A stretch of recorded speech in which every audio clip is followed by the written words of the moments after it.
That's the book that I teach out of, but I teach my own kind of stuff. I don't really go by that, but you're welcome to open it up. It's chapter 12. And let's put it up here.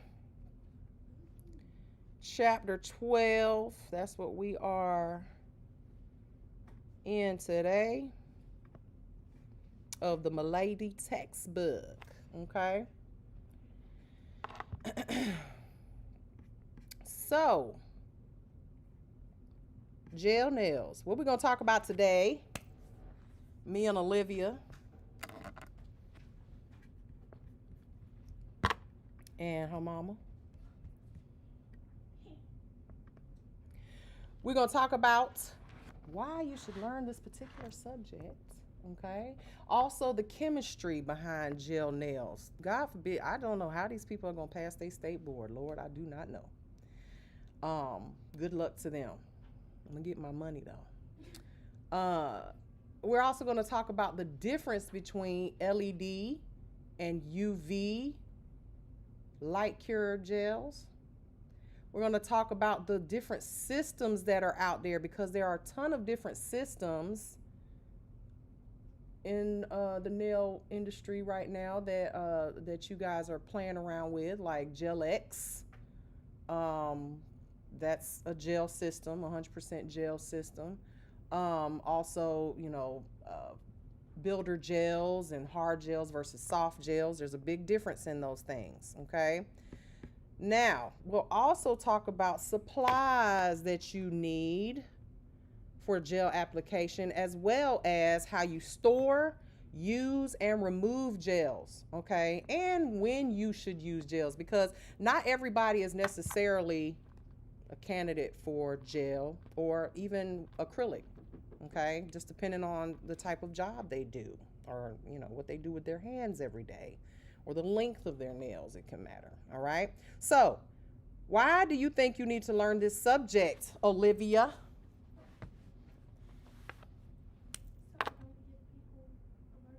That's a really good answer. That's a really good answer. So you don't give people allergic reactions, so you don't end up with an allergic reaction. Yeah, I've told y'all before that I suffer with contact dermatitis myself. I have to be very careful when I'm using gel, and I have to make sure I'm wearing gloves and things of that nature. So, some of the other reasons why, though, is a lot of service clients are going to request this particular service. I mean, who is getting regular polish on their nails these days? I mean, maybe on your toes, which is what I recommend, but who is getting regular polish on their nails? Not many people.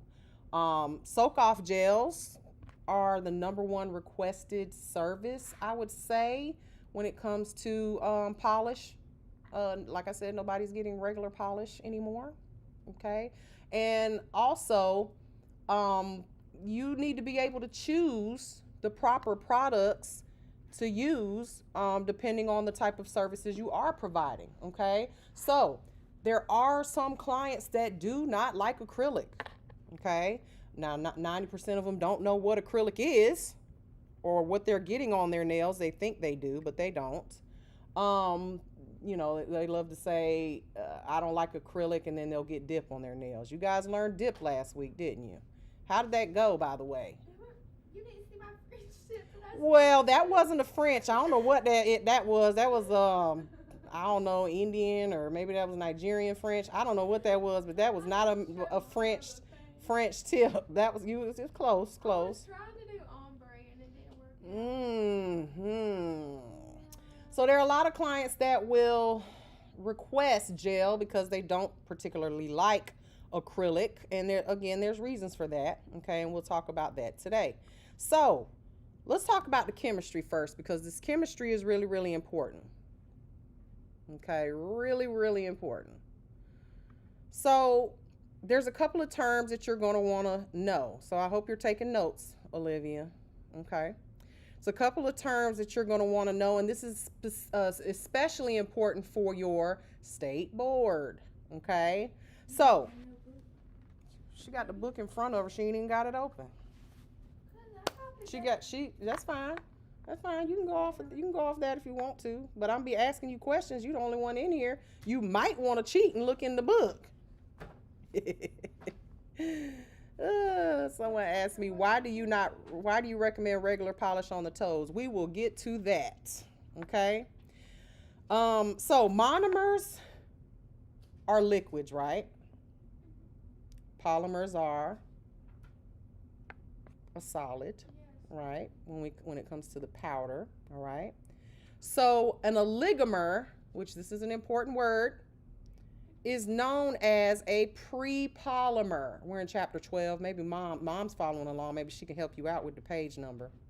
What's page number? Bless it. 256.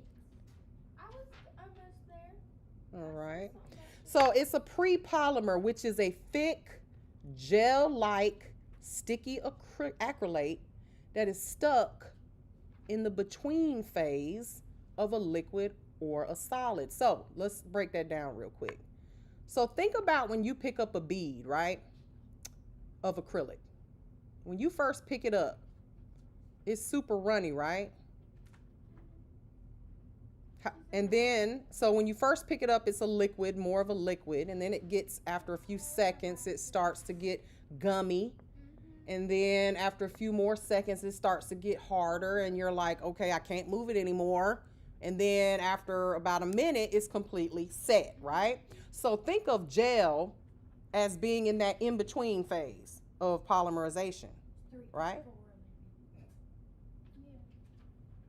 thought you said 254. I was sitting here, I was like, this is 354. 354, page 354, okay?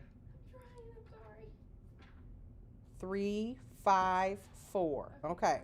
So think of an oligomer as being stuck in that in-between phase where it's not really liquid and it's not really solid. So gels are an oligomer, okay? Or an oligomer is a gel, okay? So when we have gel in a pot or in a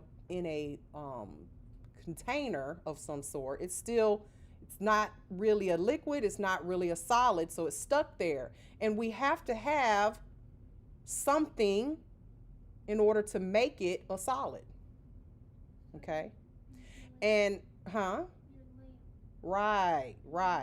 So, and we'll get to what that photo initiator is in a second. So, most gels use what's known as, and this is not as important, but a urethane methacrylate oligomer, okay, which has an excellent adhesion and a lower risk of sensitivity.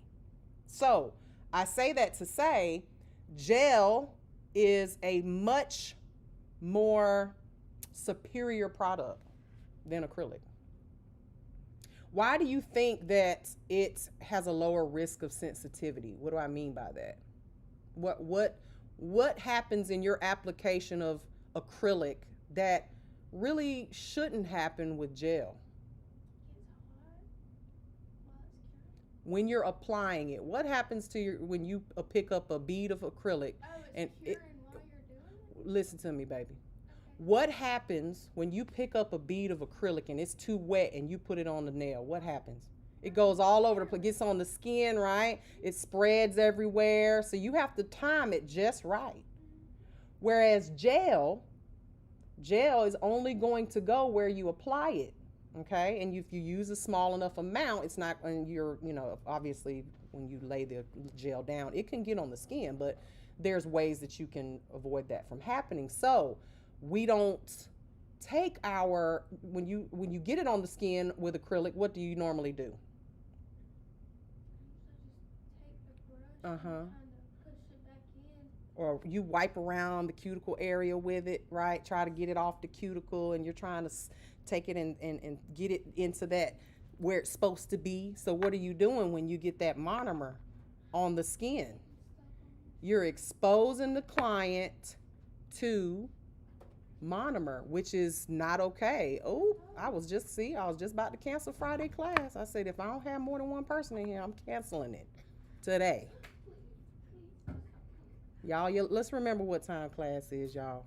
It's a little annoying for me. It really is. It's okay. I forgive you today. What about the other days? And next week?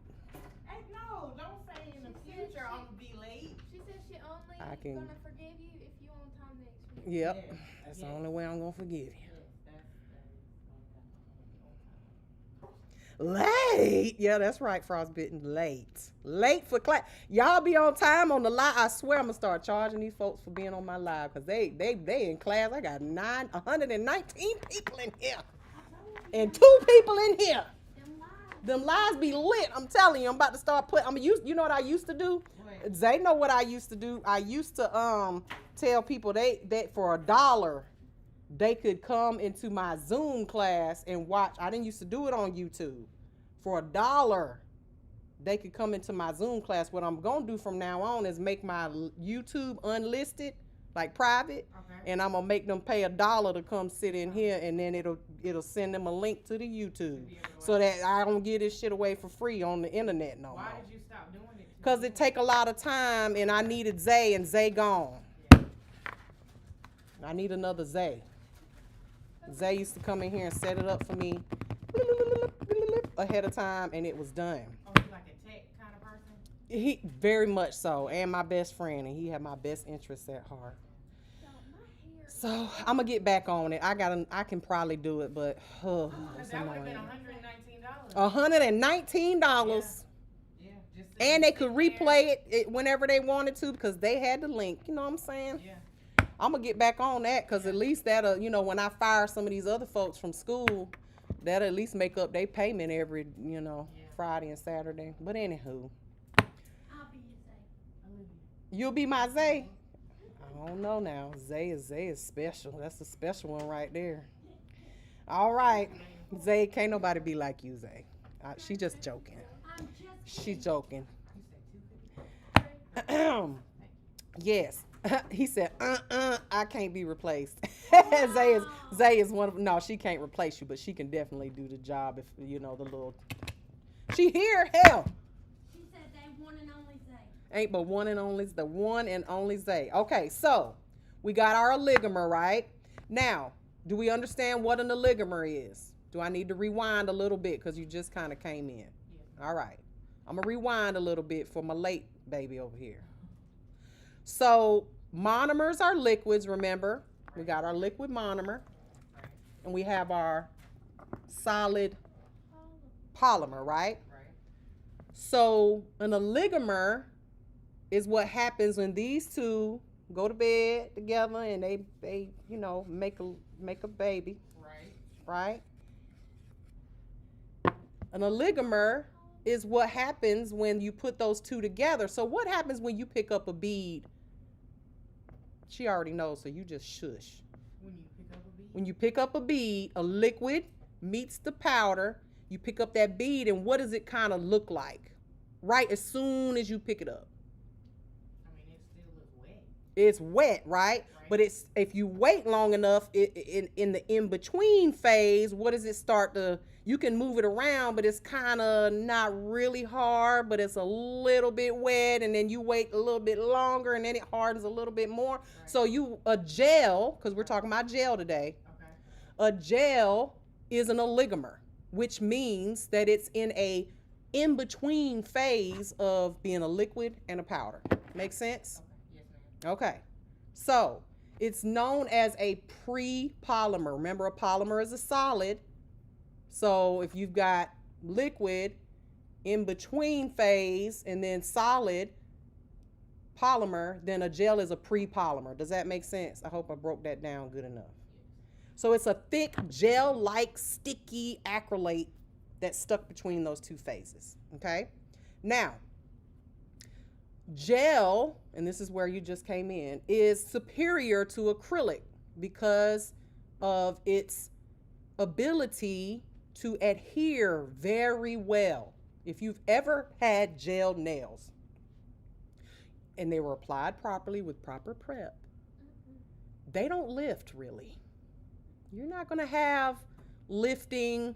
Like I wore a set of, I don't know if y'all remember those really supernatural nails I had on at one time. They looked, even after 4 weeks of grow out, looked like my nails because there's no lifting whatsoever. Okay, proper prep, you're going to get that. Now, it's also superior to acrylic. Now, we're talking about superior to acrylic, right? So it's also superior to acrylic because it has a lower risk of sensitivity. Why do you think that? I'm asking you because she already knows. Why do you think, what causes sensitivity to products? What do you do that causes sensitivity to products when you're applying it, your application? What causes sensitivity? Think about overexposure. Like, what can cause you to have a reaction? Oh, I guess like if you're. When you're applying. When you're applying it, if you get it on your skin. Amen. That's it. That's what I'm looking for. So when you apply acrylic, if you don't put it on the nail just right, it'll spread and get on the skin. And then what do you do as a beginner nail tech? Wipe it off with your brush, or you touch it with your trying to go around with a wet brush that has monomer on it on the cuticle area, and you are exposing your client to wet, uncured product, which can cause allergies, overexposure, right? So with gel, if you apply it the way you're supposed to and not get it on the skin, you won't have sensitivity issues, okay? Alcohol is okay to get on the skin. Absolutely. You drink it. Right. I mean, you may not drink rubbing alcohol, but some people do, especially folks that ain't got enough money. I've seen it. I've seen people drink mouthwash. Yeah, that's a stone cold alky right there. You know, this is so off subject. You know, vanilla extract. Yeah. It has alky in it? You It's can get. made. Put it on baby's gum. You can get. Really? I did not know that. Yes. You Good can information. concentrate it off of Did not know that. I guess I got, oh, by the way, I'm glad it's only 3 of y'all. I make treats on the side sometimes. These are Cookie Monster cookies. Y'all have to try them and let me know how you like them. Yes, okay, because I only have 4 of them in here, and ain't but 4 of us in here. Guess when we getting nobody else be getting none. Ain't they cute? They got little eyeballs on them too, like the Cookie Monster. Ain't they blue? Ain't they cute? You got like a little treat. Yeah, yeah. I've been started doing that and just doing it. For right now, I'm just letting people taste them and not charging nothing. But yeah, I've been doing a little thing on the side. But anyway, back on subject. So, because gel won't run everywhere, and think about all the gels we have now. We have builder gels. We also have acrogels or poly gels that are really thick. You almost can't get that on the skin unless you put it there, right? Right. So gel is a superior product, period. Okay, just hands down. And this is why you can charge more for it. There's no waste with gel. Because every time you pick up a bead of acrylic and you rub on that paper towel, what is getting on that paper towel? Product. And that product ain't cheap, is it? It's expensive. So, gel on the other hand, yes, it comes in a little pot. Yes, it comes in these little tubes. Yes, it comes in these little containers. But you're not wasting it like you do with acrylic. Yes, darling. Okay, so I have a question. Okay. And you might have already told us this. Okay. I might have been thinking about it. It's all right. It happens sometimes with you. What? You know I love messing with you.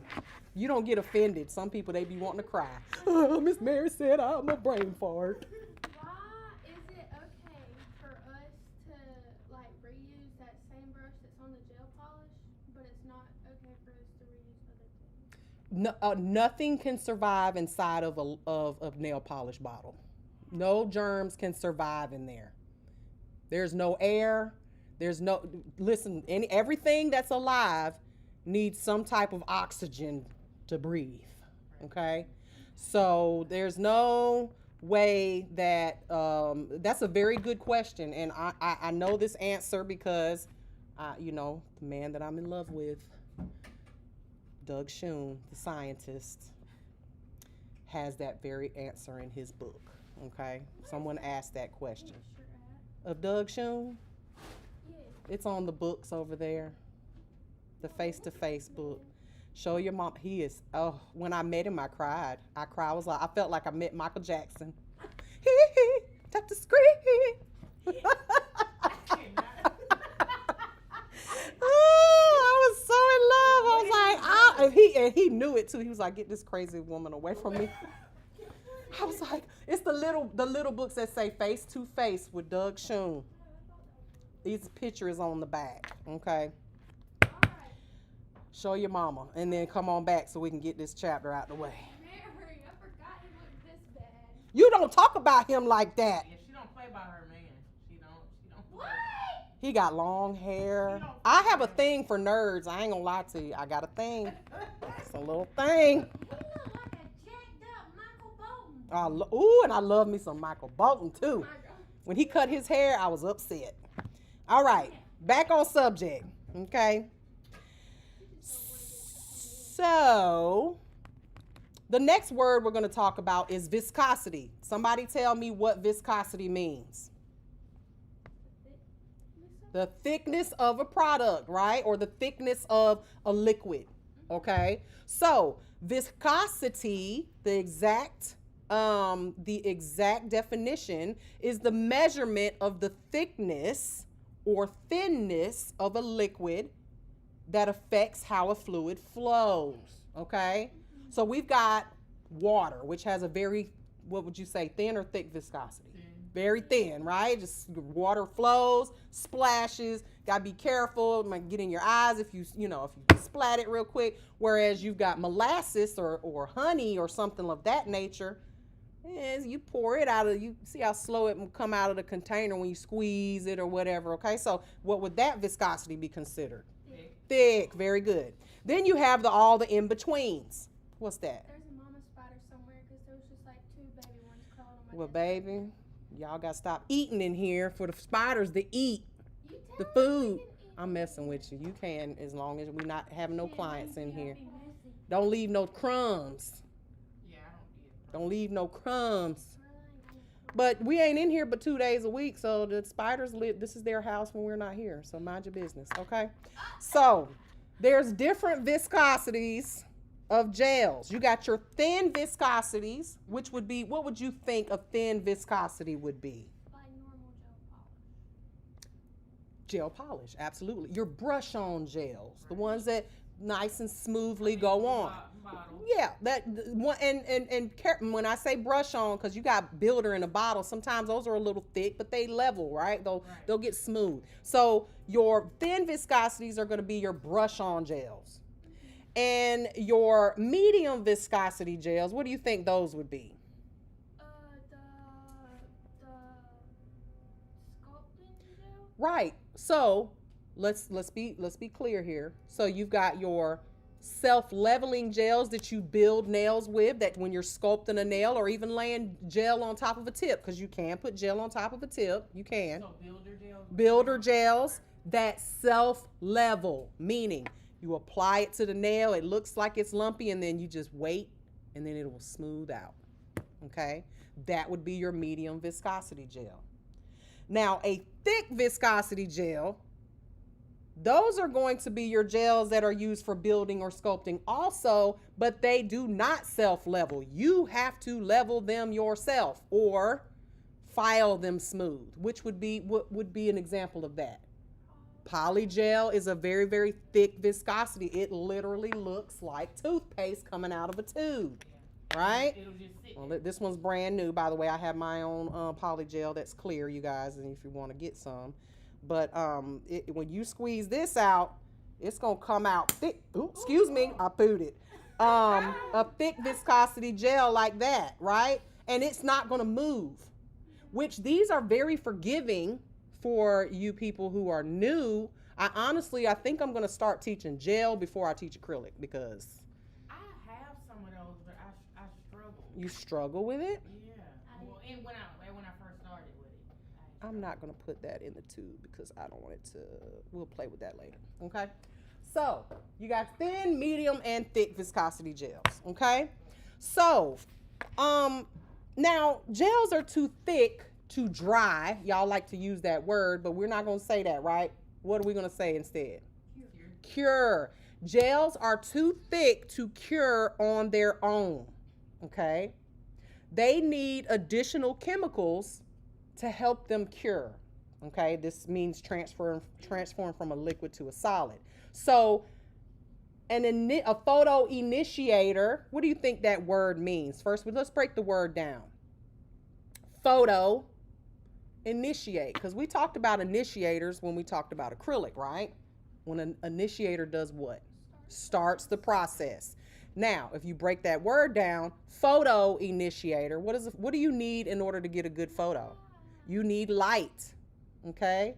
In order for the product to cure, you need a photo initiator inside of the product. So with gels, there's a special molecule that creates that reaction that helps the product cure, whether it's a UV light, an LED light, it could even be sunlight.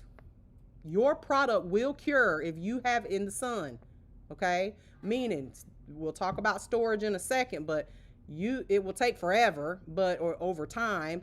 If you've got your gel sitting in a place in your salon where the sun beams right directly on it, it could cure, because UV light, guess what, is in the sun. Trust me, look at my biker tan, y'all. Y'all see my biker tan? Yeah, fine.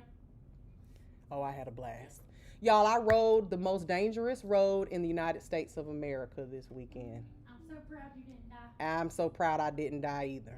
It was so much fun. I was scared as hell. I cried when I was done. I was shaking. I loved it.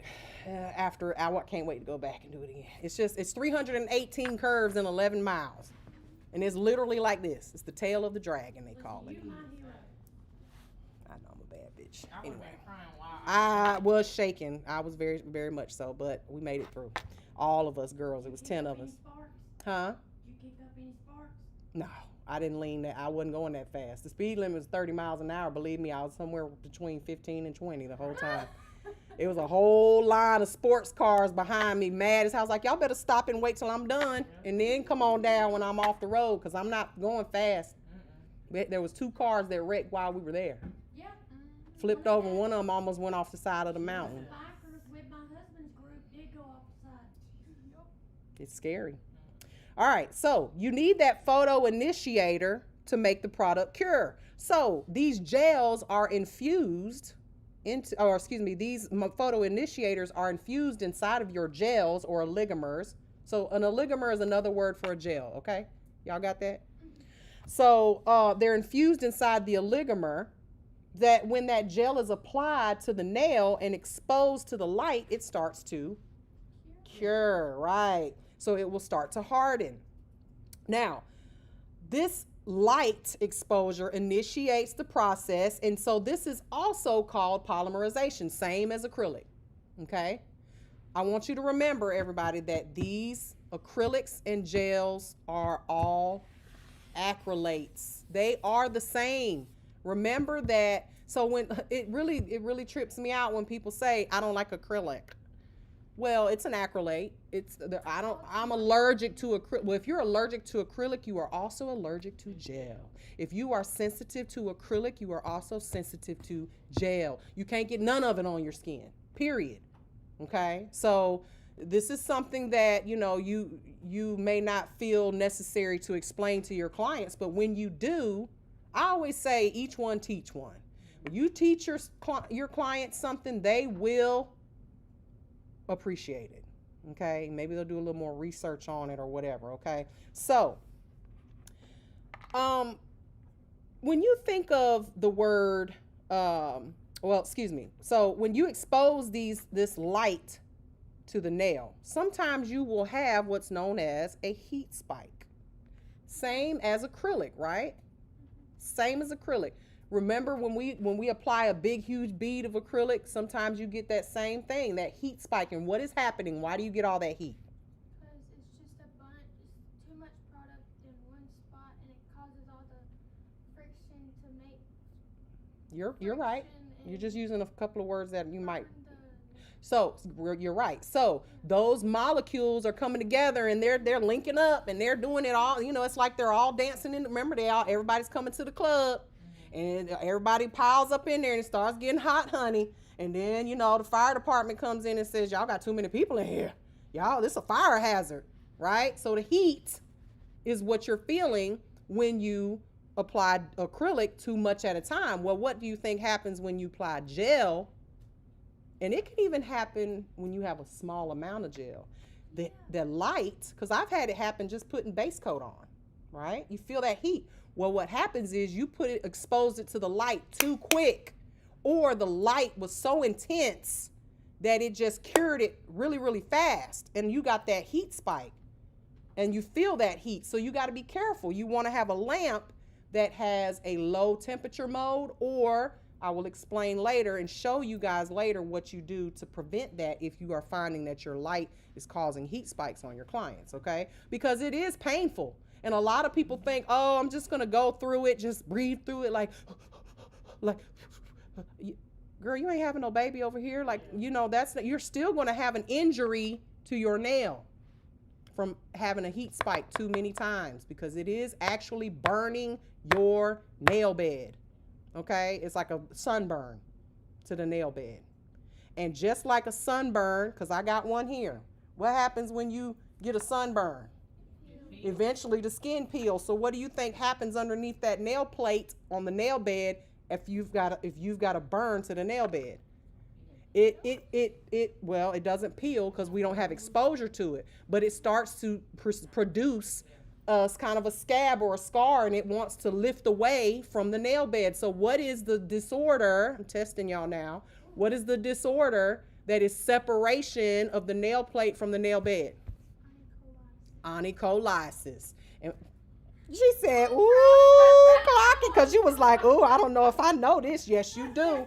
Oh, yes, you do know it. The only reason I know it is because of the lysis, right, because Miss Mary can teach a little bit. All right, just a little bit, you know, not too much, just a little bit. So when you get onycholysis on the nail bed, what happens? What does the nail look like? You got a little white spot or lifted. So you will see when you take your nails off, when you get a heat spike, a little white spot there. It may not be completely lifted where, you know, you can dig under there, but it's trying to, okay? So you got to be careful with those heat spikes. It's not just something that's just a phenomenon and you're like, oh, you don't have no injury. You might even feel sore on that nail for a couple of days, okay? So we'll talk about how you can prevent that, all right? But remember when we talked about acrylic and how it links together and it forms a chain, right? Think of a chain link fence, like one you can actually climb over, like stick your feet in the holes and climb over it. Big holes, right? Mm-hmm. And the reason that we can soak off acrylic is because an acetone molecule is small enough to fit through that hole and penetrate it, okay? Now, gel, don't be talking, she dirty. She giggling over there. It's not in the hole penetrate. I don't even want to know. I'm going to just pretend like I don't know. So, with a gel polymerization, when it polymerizes and it forms a chain, now we're talking about hard gel here, okay? The links are tight like this, okay? Like, think of like chain mailed, and what I'm talking about, you know, when you see like an armor, like when knights would go to war back in those days and they had that chain on them. Why do you think they wore that? So you can't really stab through it as easily as you could if they didn't have it. So those acetone molecules cannot fit through those chains, the holes in the chain. So therefore, hard gel cannot be soaked off. There are gels that cannot be removed by soaking with acetone. You have to do what to get it off? File it off. Grind it. Gee, what are we doing over here? But yes, file it, okay? So does that make sense? Mm-hmm. So gel is different in some ways, but still in the same family. Just like your brother or sister or whoever in your family, y'all still in the same family, but you're a little different, okay? Even twins are still a little different, all right? Makes sense? All in the same family. All right, so everybody understand those words and what we just talked about. So let's move along. Someone said, how do you remove polygel? Well, if it's a hard gel or hard gel polygel, which some people keep telling me they've got soak off polygels out there. I think that is a lie. I have not found one yet. And if you find one, please let me know. I've never tried polygel. Polygel must be filed off. Somebody said there's one out there. Where is it? Let me see it. And then the ones that they say are soak off, they take 10,000 years to soak off. I'm not doing that. I'm just filing it off. Okay. So y'all don't get ahead of me. You got to sit and watch, and I'll have the answer to these questions. Okay. I promise you I will. All right. So gel polish formulas. Gel polish is easily soaked off. Okay. They share a similar chemistry, but are easily soaked off with acetone base removers, meaning you can soak it off with acetone. Now, these gel polish are applied in layers. You got your color layer, 2 of them usually, okay, depending on the brand. And these are medium, they have a medium level of cross-linking, meaning that they're still, the acetone is still able to get through it to soak it off, okay? And that's just the regular gel polish that you use on a daily basis, okay? Yeah, baby. Do I have ibuprofen? No, I don't. If I would have had my little bag that I packed this weekend, yeah, I would say yes, but I don't. You got a headache? Oh, I'm so sorry. Mama said she'll get you some. Okay, so color gel, meaning your gel polish, is very flexible. You ever like peeled off your gel? I've been peeling this gel because I was in a pool and all kinds of stuff this weekend. Just, gets a little flexible and wants to lift away from your nails. It just happens when your nails swell up, the gel wants to, break away from the nail.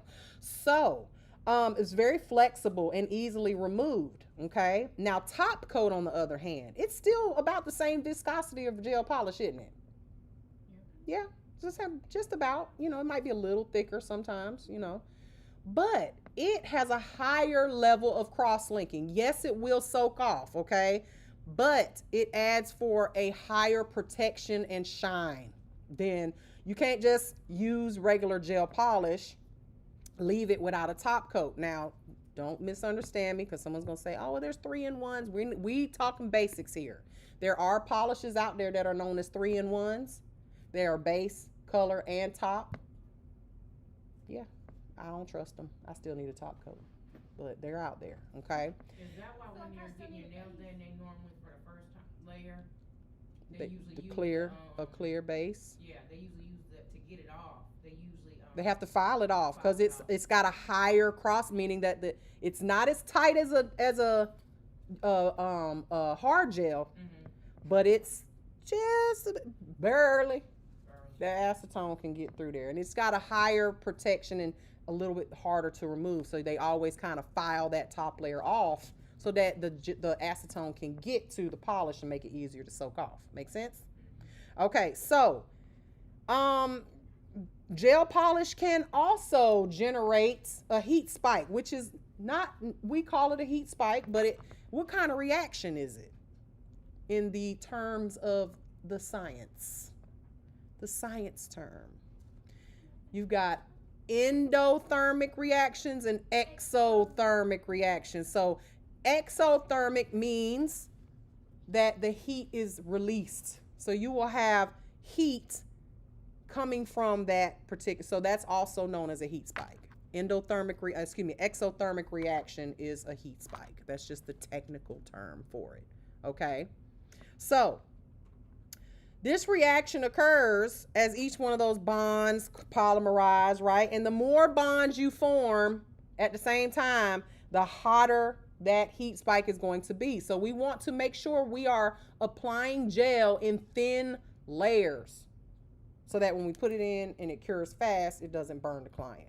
If you pick up a big old huge blob of gel, okay, and you put it on the client's nail, I can guarantee you they're going to have a heat spike. So there's ways to prevent it. Again, I will show you guys that, but you just want to be careful, okay? Because it's not no fun. And once it starts, and it makes me insane when I see these professionals and these educators telling students to just spray it with alcohol.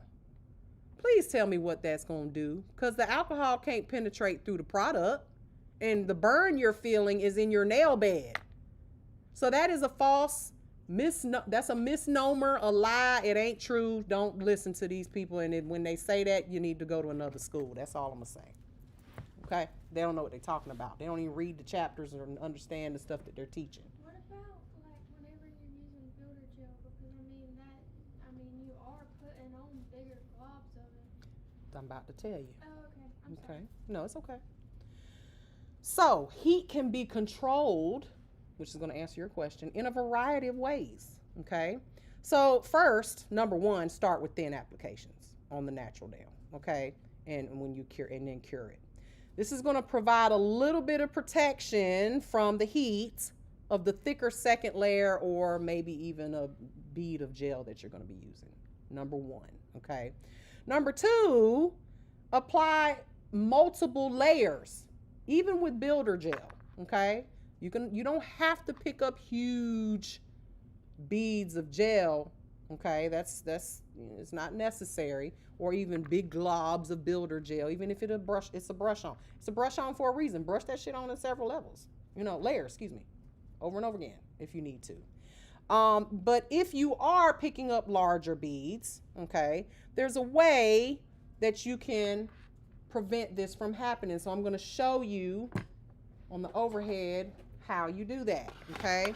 Now, if you have a nice bougie light like mine, it will have a low temperature mode. What do you think happens with a low temperature mode? Anybody got a gel lamp that has a low temperature mode? I'm not that fancy. You ain't that fancy yet. Bless it. Bless it. Let's see. All right. So when you have a lamp that has low temperature mode, the light will start at a really low frequency, meaning it won't be bright. You know how in the morning, back when you was in school, and your mama would come in there and be like, "Wake up," and flap the lights on, and you like, "Ah." And you pull the cover over your head because you didn't want the light to burn your eyes. Well, with low temperature mode, the light comes on gradually. See, I even have this setting on I got a smart house, right? So I have my lights set up that when my alarm is about to go off, about 15 minutes before that, the lights start low and they gradually come up. It's called sunrise mode. Okay. So that way, when, the light comes on fully, I kind of have a little bit of my eyes aren't just like, and sometimes it gets to the point where, because I sleep in a dark room. Okay. I was a medic for a long time and I work nights and I'm going to have to sleep during the day. So I got blackout. I don't like light beaming in my room. So it would make it easier for me to gradually wake up and, not be just boom. So it's the same thing that happens in your gel lamp if you have a low temperature mode lamp, which is fancy schmancy, right? So you can put it in there. Just go ahead, put it in there, and it will gradually up the frequency of the light. Now, if you don't have a fancy schmancy light, let me put my overhead over here so you guys can see. All right. So if you don't have one that's super fancy, what you can do is turn on your light. You got your price, see the light coming out of there, right? Have your client lay their hand here for a few seconds and then bring it in a little bit more. And then bring it in a little bit more. And a little bit more. Get it close to the light, but not fully in the light. And then once it's in there, you would turn it and do a full cure of whatever you're doing. Make sense? Okay? So you can gradually introduce the client's hand to the light. Because this light you will cure your product. If you guys aren't careful, and I see you guys doing it all the time when you start this chapter, y'all have y'all's products sitting, because you're working on mannequin hands. So you've got the light turned towards you while you're working, and your product sitting here, your brush laying here, and then you come and say, "Miss Mary, my brush is hard and I don't know what to do." Throw it away. You can't. It's hard gel. You can't soak it. It's gonna be just hard, and you broke it. Now you broke it. Now you got to buy another one. Okay. So I recommend when you guys are in class practicing, turn the light like this, and then when you get ready to put your mannequin hand in there, put it in like this, so that way you're not your products that you're playing with over here aren't getting exposed to the light. Okay? So that's how you can prevent your products from being, your heat spikes. Okay?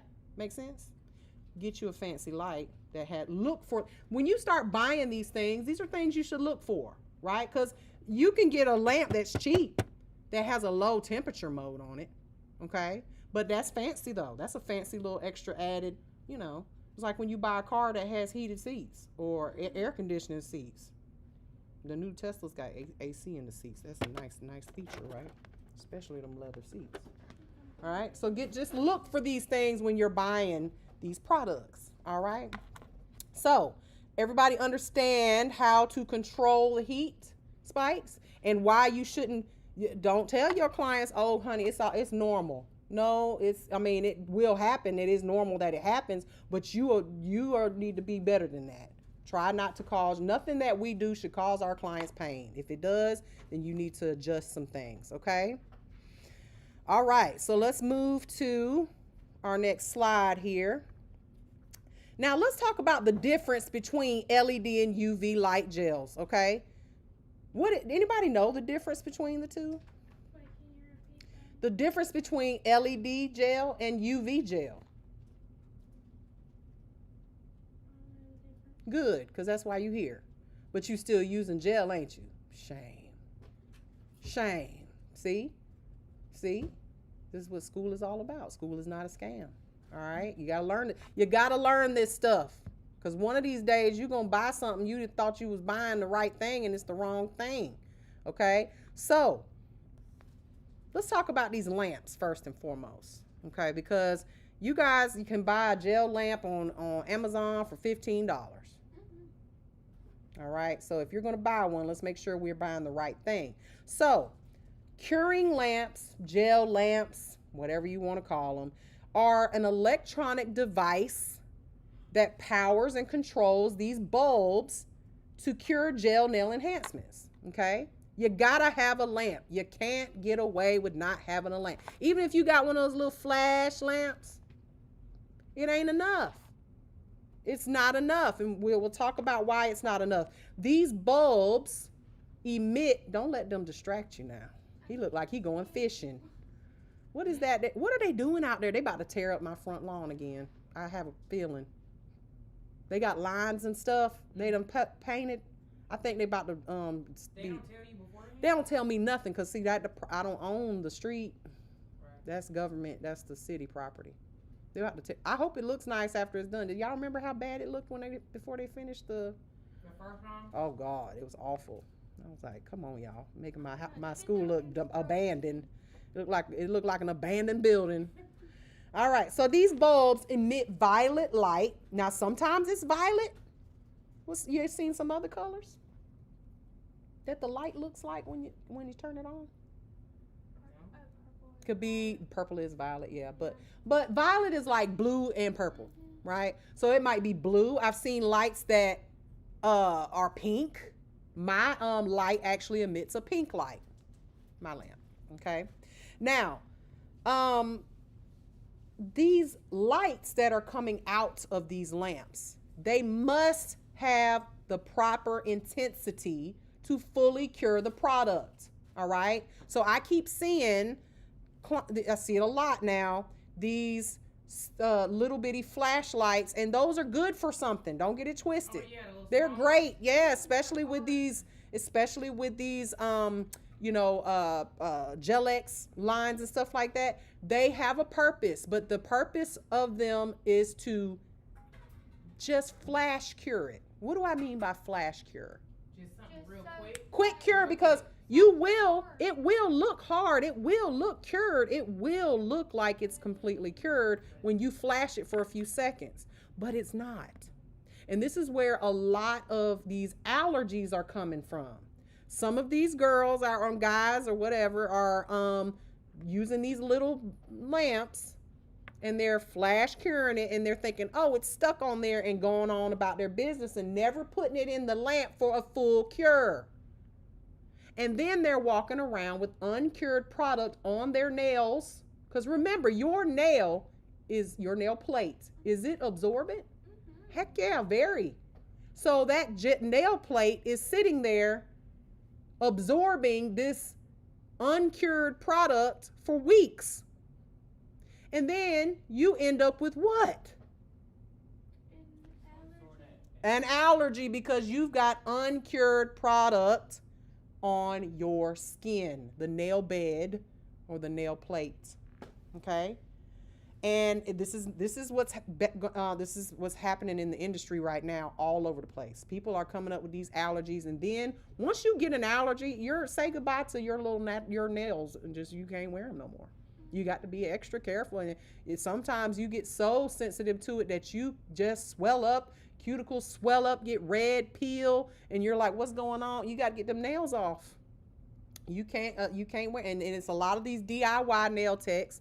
You know, I do love the enthusiasm of wanting to learn how to do nails, but you got to go to school. What kind of advice do you have for a DIY nail tech? Go to school.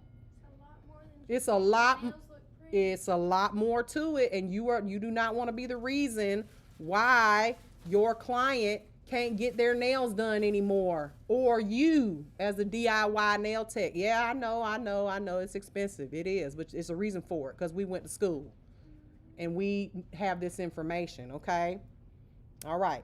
So now let's talk about these bulbs real quick. So these curing lamps, they may look similar, right? They look similar. They're like cousins or nieces and nephews and sisters and brothers, right?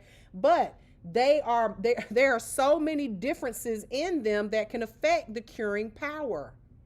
All right. So some of those things that can affect it: the type of bulb, the number of bulbs, the distance that the bulbs are from the fingers, the size of the bulb. Okay. So the power that is emitted from these bulbs is known as wattage. Okay, that's what the word, and this is measures how much electricity the lamp consumes. Okay, so for example, doing a little math here, I know if a lamp has 6 bulbs and the bulbs emit 6 watts of power, allowed and wrong. Oh, 6 times 6. Yeah, baby. Amen. Thank you. Oh, yeah, there you go. She fresh out of school. She fresh out of school and can't do simple math. Bless it.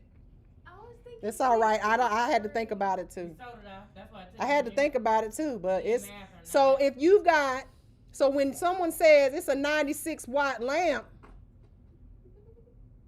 and you've only got, a certain amount of bulbs in there, that just lets you know, is a 36 watt lamp more powerful than a 96 watt or 96 watt lamp?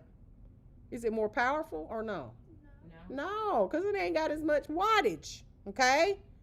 So consider that when you are purchasing these lamps off of Amazon.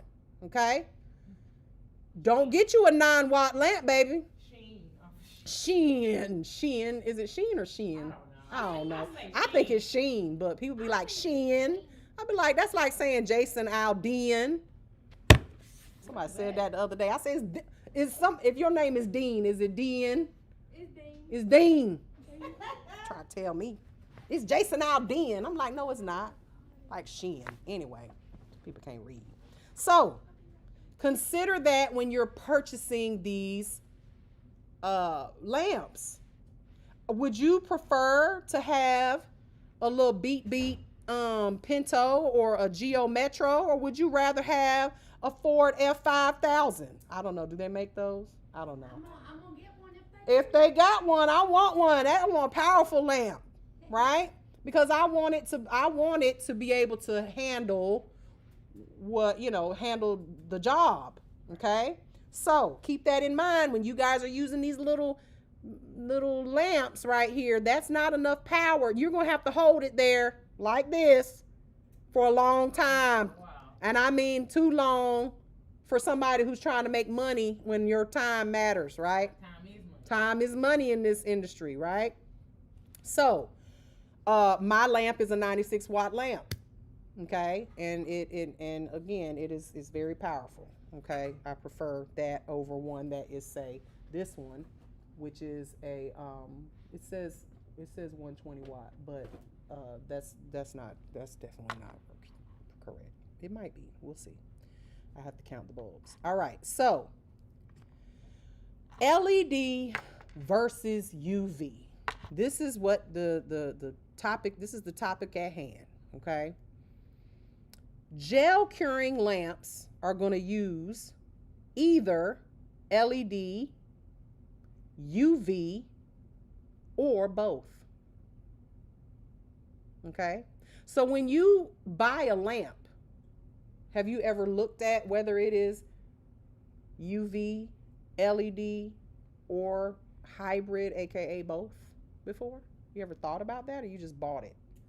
Just bought it. Okay? And this is, again, very important when it comes to your products, because not all products are made the same.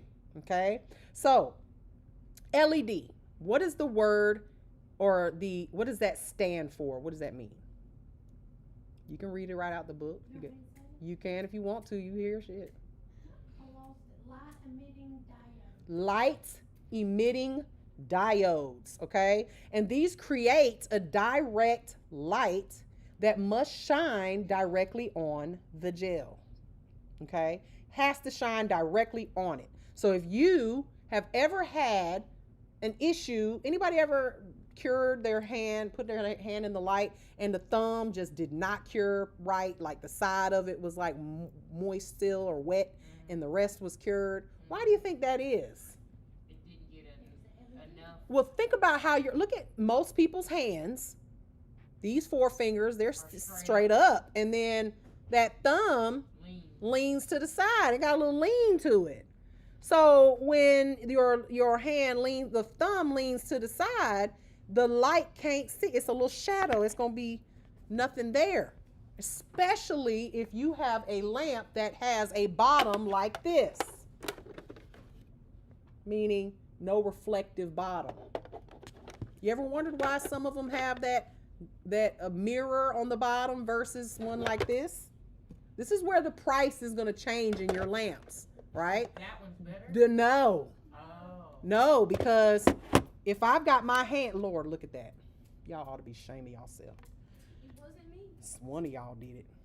You got your hand in here and the light is coming down and it's just nothing's reflecting off of it.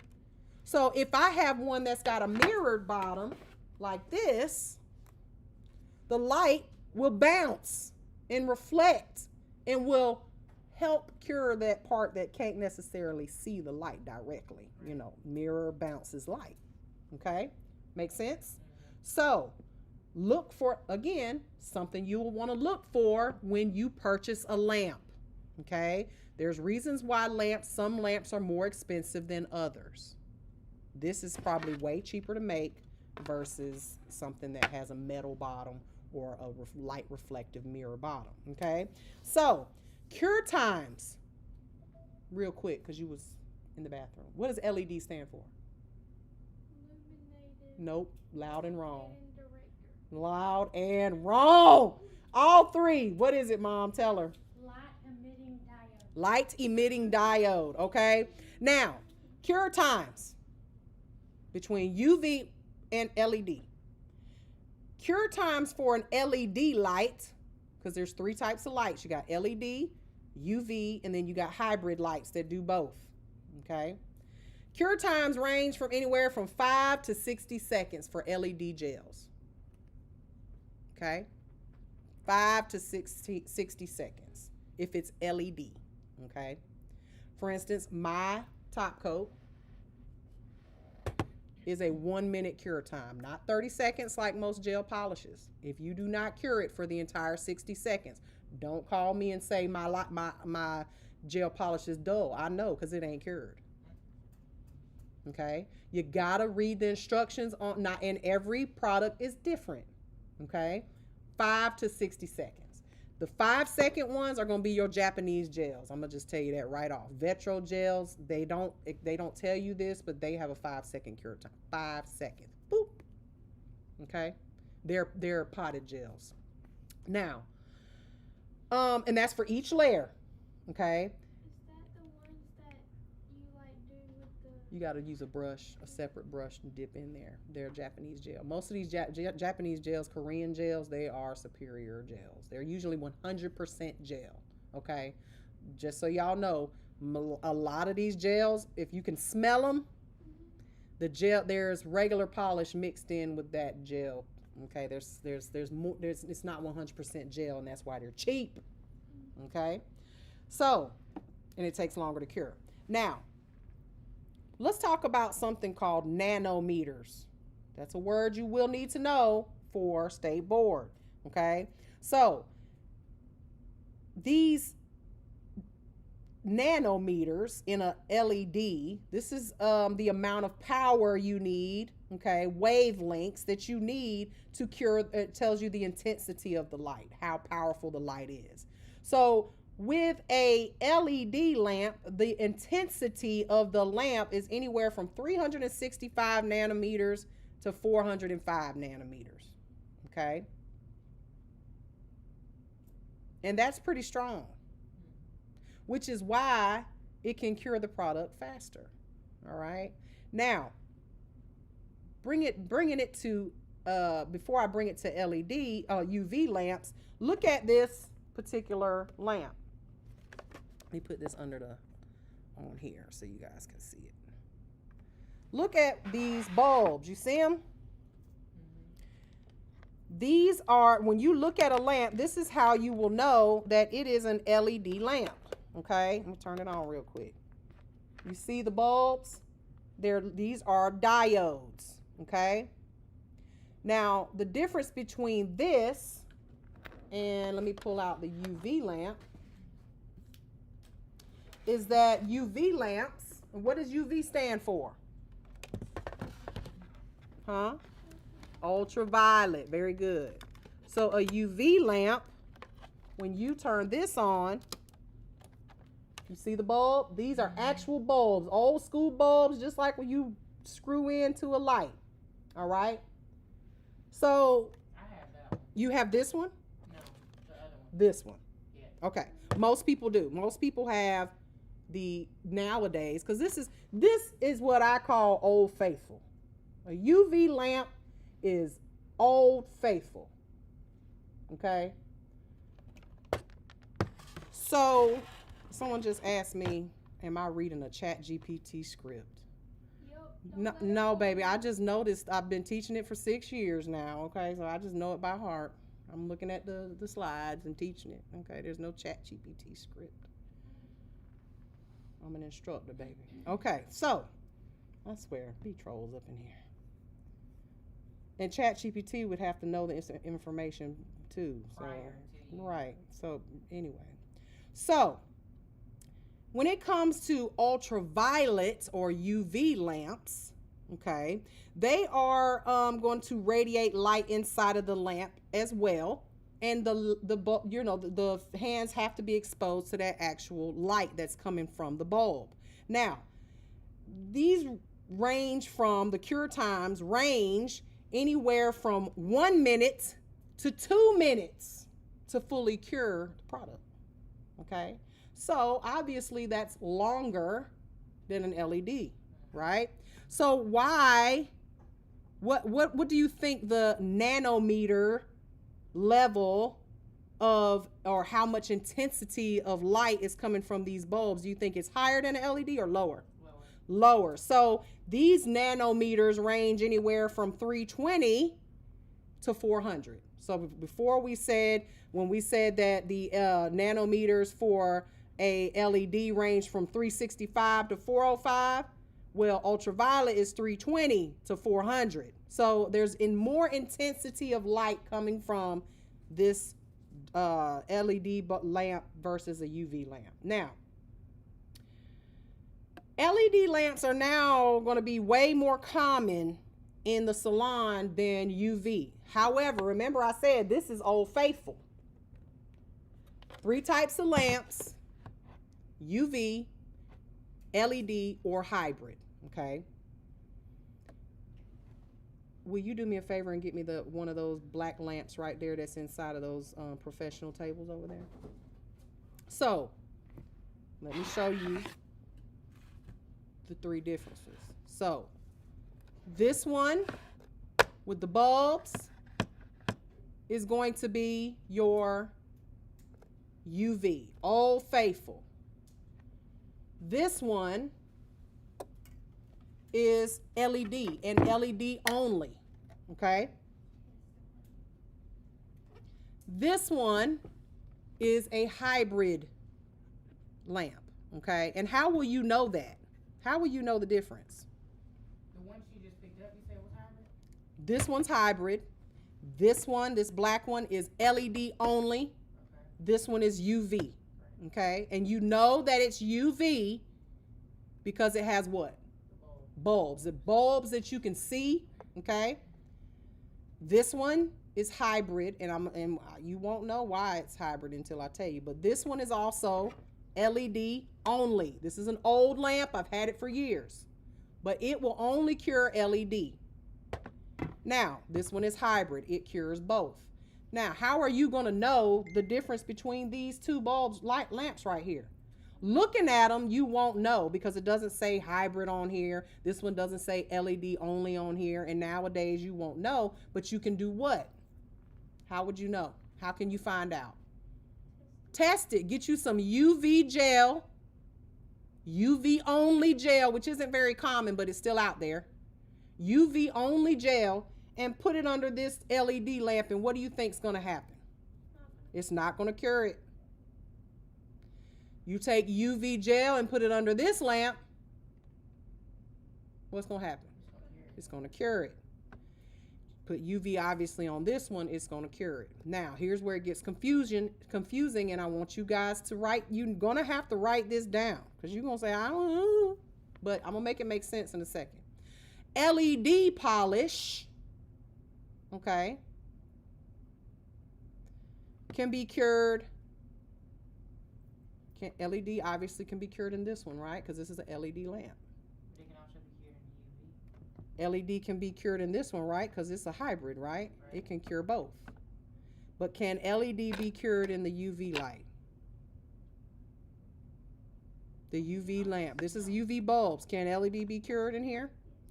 Absolutely. Okay, so remember I said this is Old Faithful. Just always remember this old bitch right here can do it all, just like me. Okay? Just because I'm old. Some boy tried to say that she don't look old. I guess you don't. I was like, I ain't trying to hear that new school stuff y'all young boys talking about. Oh, because you are old. Yeah, I am. And I ain't with it. Okay? You don't get it twisted. Just because I'm old don't mean I'm dumb. All right? So, this one is Old Faithful. She will cure everything. LED, only LED. Hybrid can do both. UV can also do both. But here's the difference, okay? Just because you put a LED polish underneath this lamp. Now let's talk about it real quick. How long does it take a LED polish to cure? Remember what we said? Like a minute, like 5 to 60 seconds, right? Depending on the product. If it says 5 to 60 seconds under an LED light or a hybrid light, it will cure in 5 to 60 seconds. I just told you that this one will cure it, right? Mm-hmm. But is it going to be 5 to 60 seconds in here?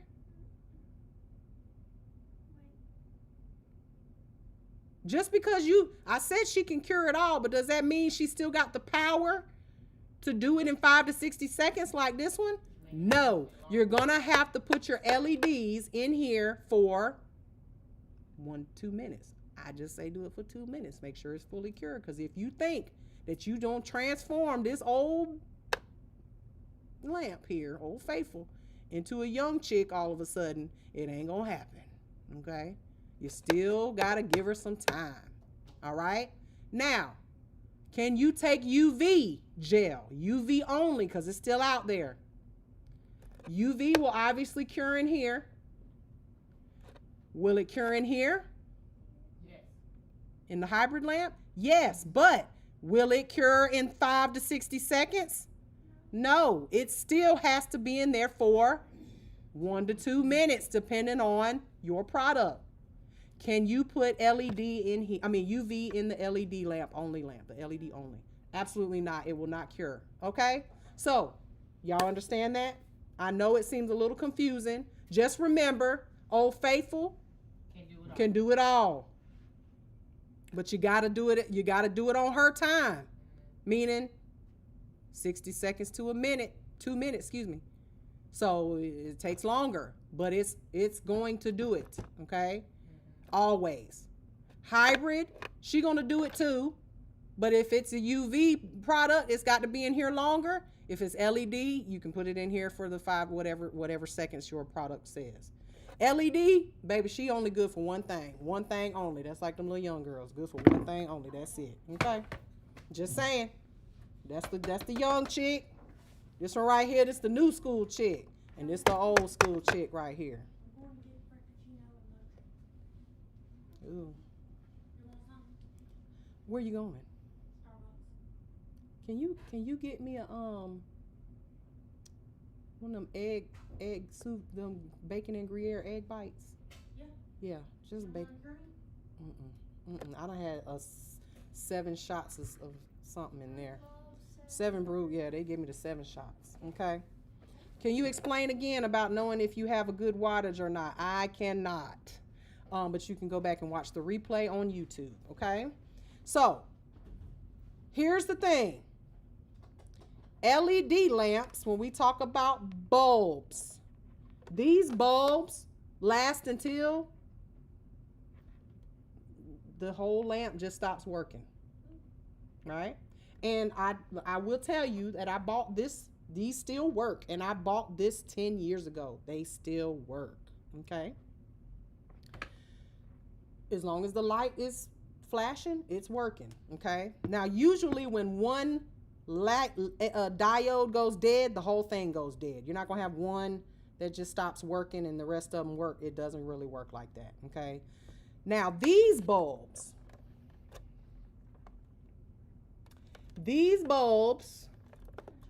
have to be changed. And here's the thing. You won't know when they start going bad. The intensity will start to go down, and that your product will not cure fully, and this thing will still be on. It will still be shining the same amount of light that it always did the first time you put it in.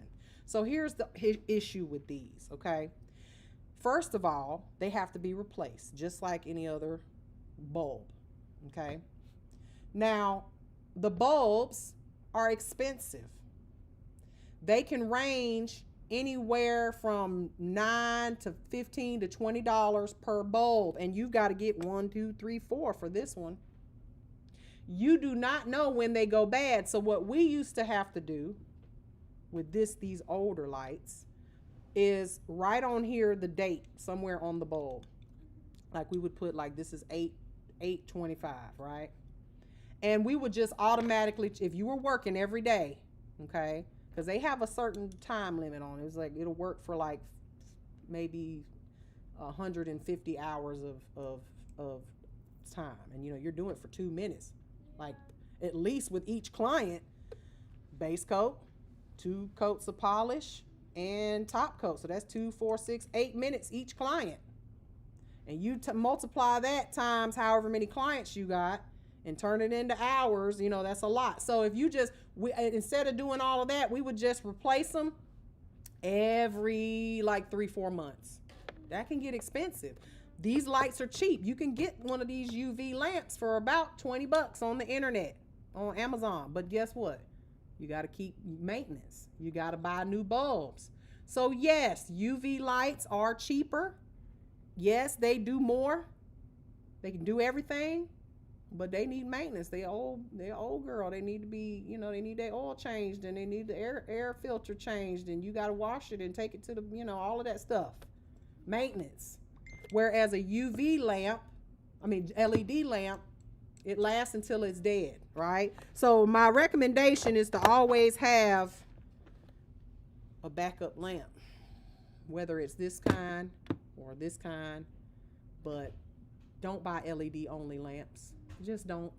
if these are old, this is when they first came out. Okay, they didn't have hybrid lamps back then. Okay, but these can get very expensive with the changing of the bulbs because you got to buy 4. So the bulbs, that's $40 every 4 months. Yeah, if you can even find these anymore. Do you remember that off that movie? You don't remember. What would you say? $40. What movie? Remember that off of Baby Boy? Oh yeah, Baby Boy. Yeah, what $40? What was he buying? I can't remember. Oh, for the dress, right? So $40 minimum for these bulbs versus so this light can easily cost you as much as one of these over a year's time. Okay, so keep that in mind. Just go on and get you a hybrid lamp that has high wattage, 96 watts or more. What else are we looking for? A low temperature mode. And a reflective bottom. Okay. These are things you're going to want to look for. Okay, that's very important. So y'all stop just buying whatever. All right. Someone just asked me, what about just LED? Baby, where you been? I just went through. I wouldn't purchase that because but I use Light Elegance gel. Now, mind you, they have pretty much turned all of their gels into hybrid, where they're UV/LED, but there are still products out there that are only UV only or UV only. And if you've got an LED only lamp, you can't use it. Yep. Right? So get you a hybrid lamp. Get you a hybrid lamp that does both. It's 2025. That's what we're doing. Okay? Now, always, if you can, now here's what people say. They will tell you to purchase the lamp that goes with the system you use. Well, baby, that can get a little expensive if you use a bunch of different brands, right? So my advice to you is to find out, for instance, if you are using, let's just say you're using Light Elegance gel. They do have a lamp. Find out what the wattage of that lamp is and buy a lamp that is equal to that, okay? Instead of buying, I need to get artistic gel lamp, a LED, a D&D lamp. I need for this pot. That's a little bit excessive. Okay, I don't think that that's necessary. Most brand lamps just are the same as these lamps right here with their brand on it. Let's be honest, okay? So, I would get nothing less than a 96 watt lamp. That's a powerful enough lamp to do what you need it to do, okay? For most products. All right, so keep that in mind. Don't go out here buying 15 lamps. It's not necessary. Have you at least 2 as a backup. Because it might go out. Never know. Okay, but don't have 15 of them. Now, let's talk about these types of gels used in the current systems that we use today. And when I say systems, we're talking about product lines that go together. Okay, that you can use together. Now, when you have this information, you can, there's certain things, because some products don't have a top coat. You got to have a separate top coat, Some products don't have a builder gel. All they have is just, a hard gel or whatever the case may be. So just this information is critical for you to be able to use these products. Now, you got 2 different types of gels out there. You got hard gels and soft gels, okay? When I talk about hard gels, or if I ever say a traditional gel, we're talking about hard gels because they didn't used to have soak-off gels. Back in the day when gels first came out, let me just put it out here. When I went to nail school, there was no gel chapter in it because there was no such thing, okay? They didn't use gels with nails at the time, or they were so new that they hadn't quite made it into the nail book, okay? So traditional gels back in the day, even gel polish, they didn't have it in a bottle. It was in a pot, and it was hard gel. It had to be filed off, okay? So traditional gels are created to be strong enough to use to build nail extensions, right? So you cannot build an extension with a soft gel, a soak-off gel. You cannot. It will be flexible. It will break. It will probably bend like this. I'm still going to be rubbery, okay? And so if you can soak it off, You probably shouldn't use it to extend the nail width. It's just not going to be, it's not going to work. Okay. And that's why when I say people are like, oh, they got soak off poly gel, I wouldn't use it. I have yet to see it. Okay. Again, people keep telling me it's out there, but I have yet to see it. Someone please. Okay. Yes, Chris. And back then those gels were very brittle. They cracked because they were hard. They were so hard that they weren't flexible. Because even hard gel is flexible enough that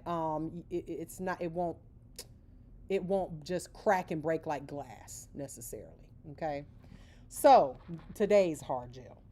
Now, hard gel is non-porous. What do I mean by that? Nothing can penetrate it. Nothing.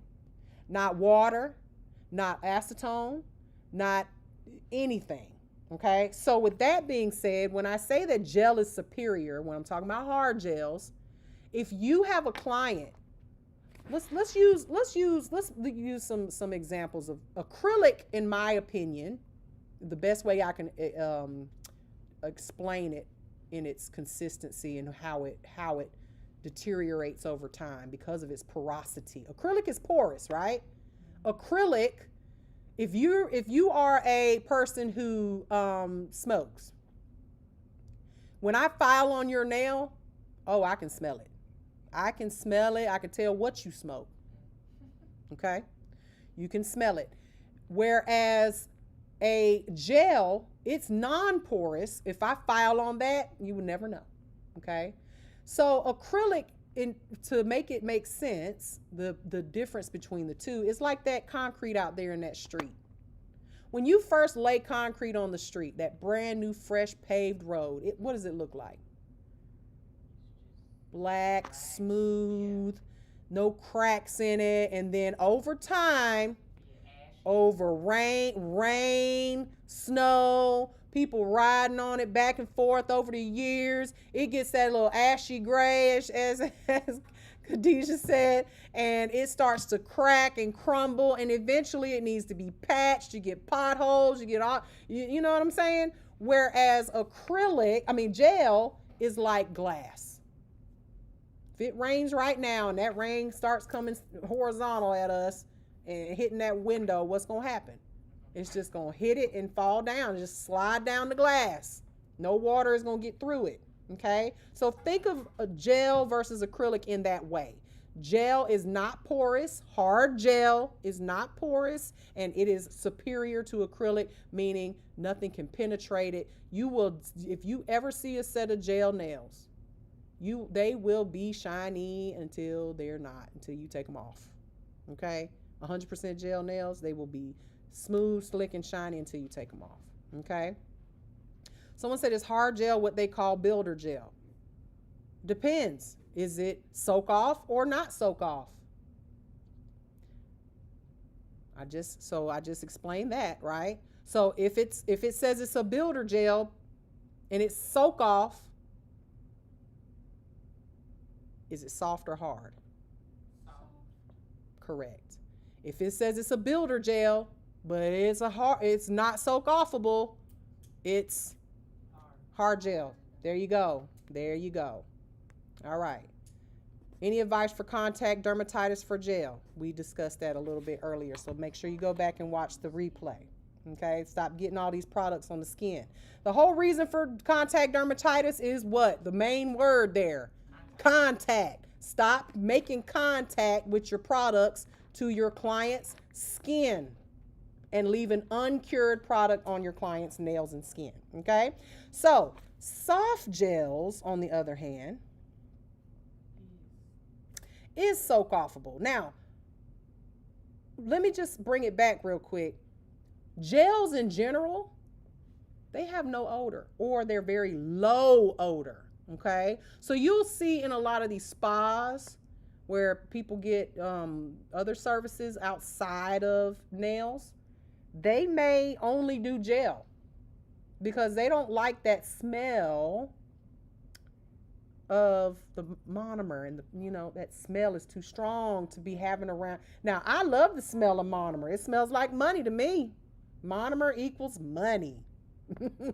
But when you're in a spa situation, they usually have the smell goods and all that stuff going on. They may only offer natural nail services with gel and stuff like that. So with that being said, soft gels are also known as soak off gels. Soft gels soak off. Just think SOSO. Soak and soft, okay? Period. They are formulated to be applied to what? The natural nail only. This is an overlay of your natural nail. You need a soft gel on your natural nail. Why do you think? Is your natural nail flexible? Absolutely. If you've ever applied a gel to your nail and it just peeled away from your natural nail like almost instantly, you probably had a hard gel on top of your nail. It's on your natural nail, okay? And so it probably lifted away because it's not flexible. Hard gel is not flexible. It's hard, okay? So it's formulated for the overlay on a natural nail, and it's easily removed with acetone, okay? It can be soaked off. So some are strong enough, some, not all, some are strong enough to create a very short nail extension, or repair a natural nail that may be a little bit longer if there's a nail break, okay, or some type of crack to the nail. Most of them are made with some type of pigment in it, okay? For example, your polishes, right? There are base gels that have a pink tint to them and things of that nature. And these are created to replace your traditional polishes, right? Your lacquer, all right? Now, both of these types of gels use various viscosities. You might find some with there's polygels out there that have color, right? You've seen them that have color. Just got to be very careful, because when you're using something that thick, remember that the light has to be able to penetrate all the way through, or you're going to end up with a product it's going to be like an ice cream sandwich. Is that what does that? If you've got a ripple in there, especially if it's a dark color, it's such a weird thing. It's black polish, dark purple polishes, dark colors in general. But the ones I always have problems with, black, dark purples, okay, and anything that's real dark, that's nearly black, but still, and randomly bright yellow, like the yellow on the tops of those cotton ball cups. That color yellow, not sunflower yellow, but yellow. Or white. White can too, and the reason being is because it takes a lot of pigment to make those colors, and so the light can't see through those pigments. If it's a light color, and even white is one of those, is because it requires so much pigment to make white that it's just, one extreme or the other, right? It's those in-between colors we usually don't have problems with. But those dark and really light and then yellow, it's always yellow for me. So you got to apply that. How would you apply it if I just told you that? Thin. You might have to do 3 layers, but it needs to be thin and streaky every time. You make sure it cures all the way through, okay? Especially black, especially purple, especially yellow, and white sometimes, okay? So, now, remember, just with your viscosities, that's going to help you determine how thick you need to apply it and things of that nature, okay? So, bonding gels. Now, we're just using a term that, because there's other names for a bonding gel, okay? But just know that the gel that is a bonding gel is going to be what kind of gel? What do you need the bonding gel for? What is a bonding gel? Close.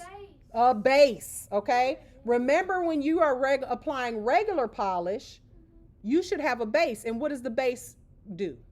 Sticky. It's your double-sided sticky tape. It sticks to the nail plate, and it also allows the polish to stick to the base so that everything is stuck together. You got a sticky sandwich there. So if you do not apply a base gel, now remember, this is generic. This will be determined by what kind of system you're using. Some products do not require a base gel because their polish has the attributes of a base gel. Me, I'm old school. Give me a base every time. I just do it. Better safe than sorry. So these bonding gels, okay? Gels need a primer or base gel, like you said, to increase adhesion. It's going to help with adhesion. And where does base go? Does it go on acrylic? Because remember, they will sell you sometimes a base, and this is not the same product, but a base and a top in a little duo pack. If you're a nail tech that does not do natural nails, you never apply gel on the natural nails. You never do a gel manicure ever. You just don't. You only use gel polish on your acrylics. Do you need a base? This is a tough question, I know. Yes. No. We got a yes, we got a no. I didn't put them on these, and I've had these on for a while. Well, So no. so no. You only need base on the natural nail, period. It works for adhesion on the natural nail, period. So don't buy the duo pack if all you do is acrylic nails. If you're not needing it when you're doing that first part, when you're... No, that just adds another layer of thickness to the nail. Now, mind you, you do need to have a properly etched surface. If you have smoothed that nail out super smooth, that acrylic so smooth it's shiny, and then you apply a polish on top of it directly with no base, it is not going to stick. But if you do that and you apply base, it's not going to stick either. So you need to have at least a 180 grit type of file buffer before you apply your gel polish. So you would need to skip the base. You do not need it. Okay. Now, if you are doing a gel manicure on natural nails, or you are applying gel to a natural nail doing an extension, gel, you absolutely need it. Yes. Now again, refer to your manufacturer's instructions, but some of y'all using this brand for this and this brand for that, and mixing stuff around. Try not to if you can, but it happens. But if anytime you are applying gel to the natural nail, you need a base. If you're doing acrylic and laying gel polish on top of it, it's not needed. It's an extra layer that's making your nails bulk up, and some of y'all are doing it just because they sold you a base and a top, and you just didn't know. Because you know why? You ain't go to school. You just all on the internet listening to people, the blind leading the blind. Okay? So, primer. Okay, let's talk about primer. Okay. Do you need primer, like an acid or a non-acid primer, prior to applying a gel anything? It is very much so often recommended, okay? I am going to use a dehydrator and a primer for everything, okay? Now, some product lines come with their own primer, like Light Elegance will have their own primer. Gel-X has their own dehydrator and primer that they recommend you use with their product line. Stick with it if you can, okay? Now, some bonding gels with some product lines will say no primer needed. I am. Because remember what primer does. It helps with adhesion. If but again, if you have problems with lifting and it told you it didn't need no primer, maybe you try it next time without no primer. Okay? So I just, always follow the manufacturer's instructions and make sure that you are doing things, your prep properly. Okay? Now, the viscosity of your bonding gels, okay? They can vary in viscosity. Some of them are very thin. Some of them are kind of thick, like your rubber bases. Anybody ever? Thank you, darling. I don't know why I didn't even get me nothing to eat this morning. Y'all heard of rubber bases? Rubber bases. Like a rubber base. They tend to be a little thicker in viscosity, and they just call them rubber bases, y'all. They ain't made of rubber. They're just thicker, usually. Okay? And so all of these bonders, primers, foundation gels, so a lot of them, if they're a gel, one may be thicker, one may be thinner. It just depends on your product and your preference. Okay? Now, curing. When it comes to, if it's a gel, it has to be cured. Okay? It has to be cured. So some manufacturers will give you an air dry bonding gel. If they use that name, it's because they're just trying to be fancy. If it's air dry, that means what? It ain't no gel. It's an alcohol or a primer or a dehydrator or some kind of air dry product. It's not a gel. All right. Rubber is a lie. It's just more flexible. All gels are flexible if they're soft gels. And rubber base would rubber base be a soak off gel or not? Yeah. If it's flexible, it's a soak off. Okay. So it's just another name to just confuse you, make you feel like it's better than one thing or another. Okay. Now let's move to the next the next slide. And this is builder gels. All right. Now, builder gels usually have a thick viscosity. Okay. Now, when I say thick, we're not talking polygel thick yet. All right. We're talking like molasses or some type of syrup. Now, thick means you can't just brush it on like a polish. Okay, so there's different levels to thick. It can be medium thick, thick like me thick, just don't move at all. But when we're talking about building gels, and again, we're not talking poly yet, these are thicker, and it makes it easier for you to build your extension as well as your arch or your apex. Okay, now, what? Oh Lord, you push it. So you add thickness to the enhancement, not by picking up a big blob like you do with your these one bead acrylic methods, because you can cause burning, right? So what you want to do is apply just 1 or 2 coats of your builder gel. It might take more. This is in general. But you're literally building up the product. Okay. So each layer that you apply must be cured. Each layer, every single layer. Every time you lay a layer, you got to cure it. Just remember that. Don't be putting on a blob and then saying, okay, it's level now, I'm going to add another blob. No. You got to cure it. Okay. So some of these gels will come in colors. See that pretty pink color? I love that, right? So some of them will be tinted or colors. Sometimes they may be white so that you can get your pink French look when you're sculpting it, or even with tips, okay? Now, they can be self-leveling or non-self-leveling. Now, non-self-leveling gel is going to be very thick. This is where we talk about our poly gels, okay? And sometimes they come in a pot, and when you pick it up and lay it down. Y'all ever seen like lemon meringue pie? You know how you put that so thick that they tell you to whip the egg whites until it makes peaks, right? When you put it on there and you can like pat it, and the peaks just stick up before you even put it in the oven. That's what it looks like with a non-self-leveling builder gel.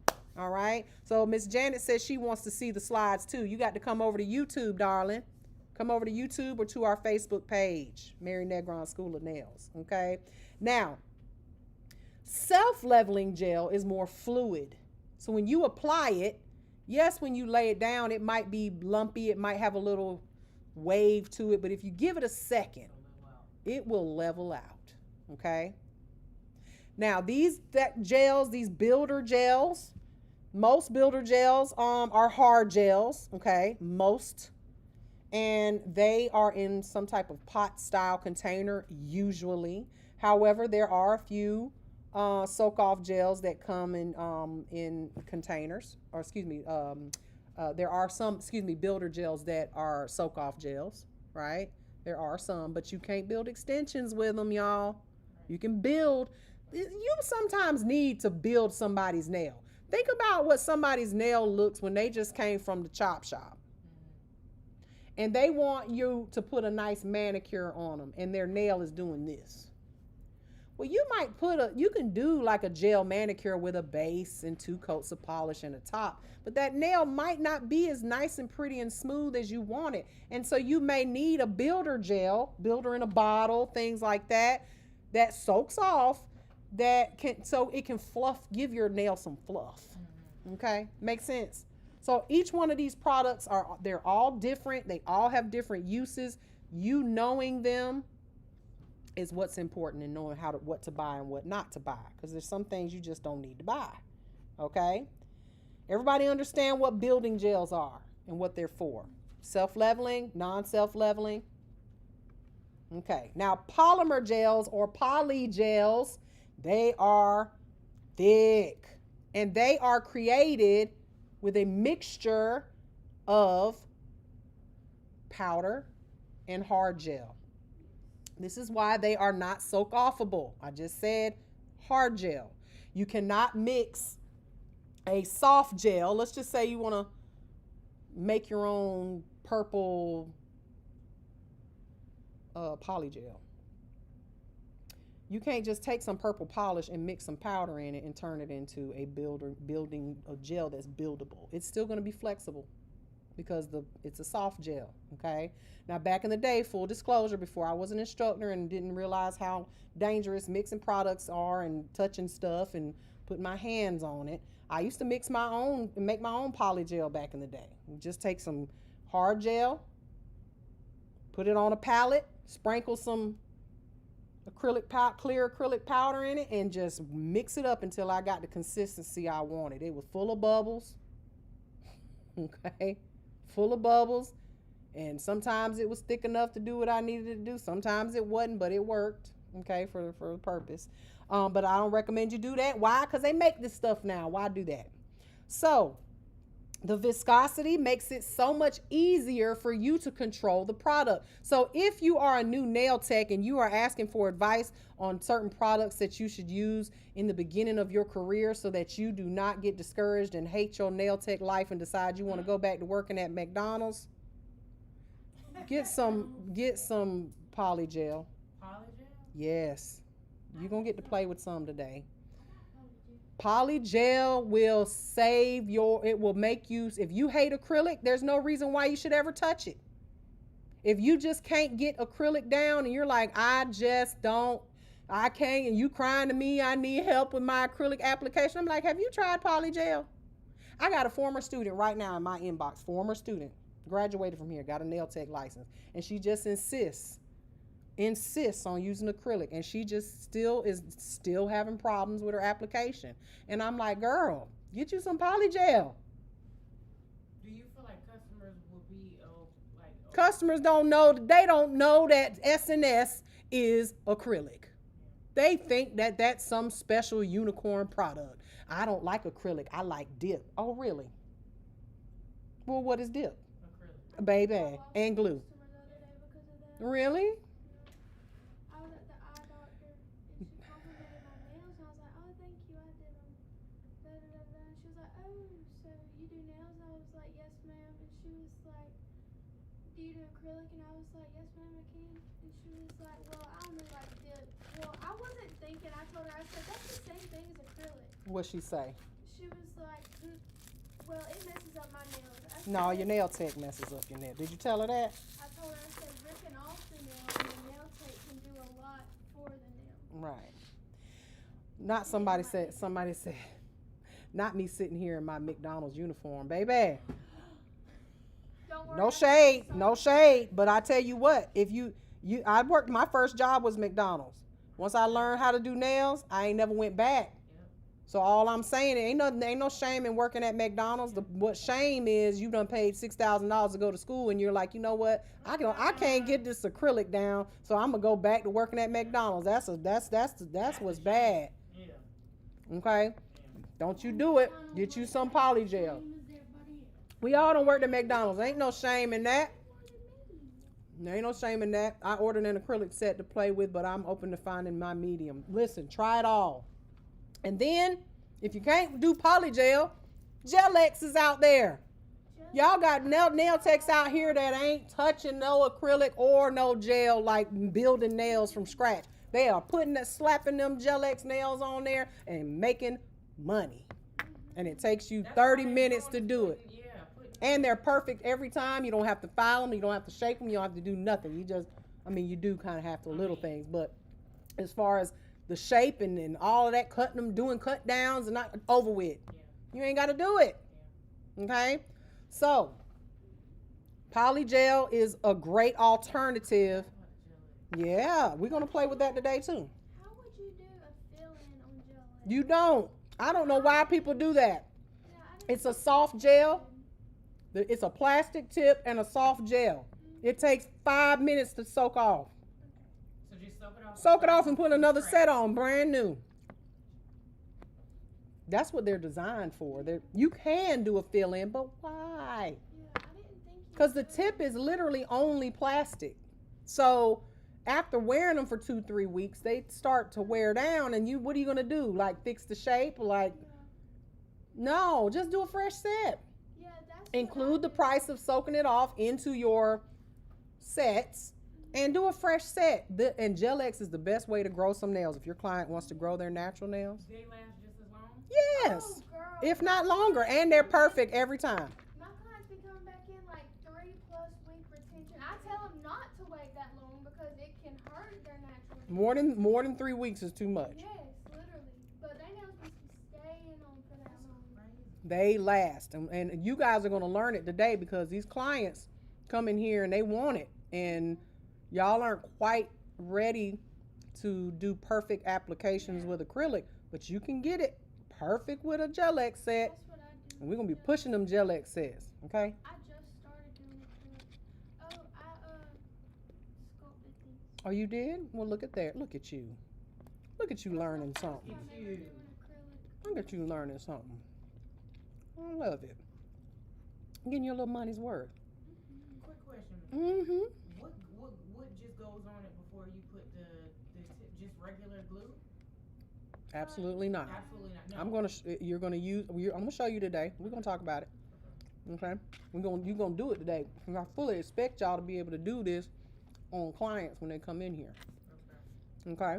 They said her little voice. Don't let her little voice fool you. Okay. Just a little thorn in my side with her little voice. Texting me while I'm on the mountains. Look at my neck. I'm like, ain't Shayla in there? Right. I told Shayla. What you think about my neck? I'm on a motorcycle in the mountains. Fighting for your life. Fighting for my life. And she texting me pictures of her nails. I said, Lord, be offense. Hold my mule. Shayla told me, she was like, girl, don't send that to her. She gonna think I ain't teaching you right. She texted me too. She said, don't you pay Olivia no mind. Talking about, Shayla said I did a good job. Shayla said, no, I did not.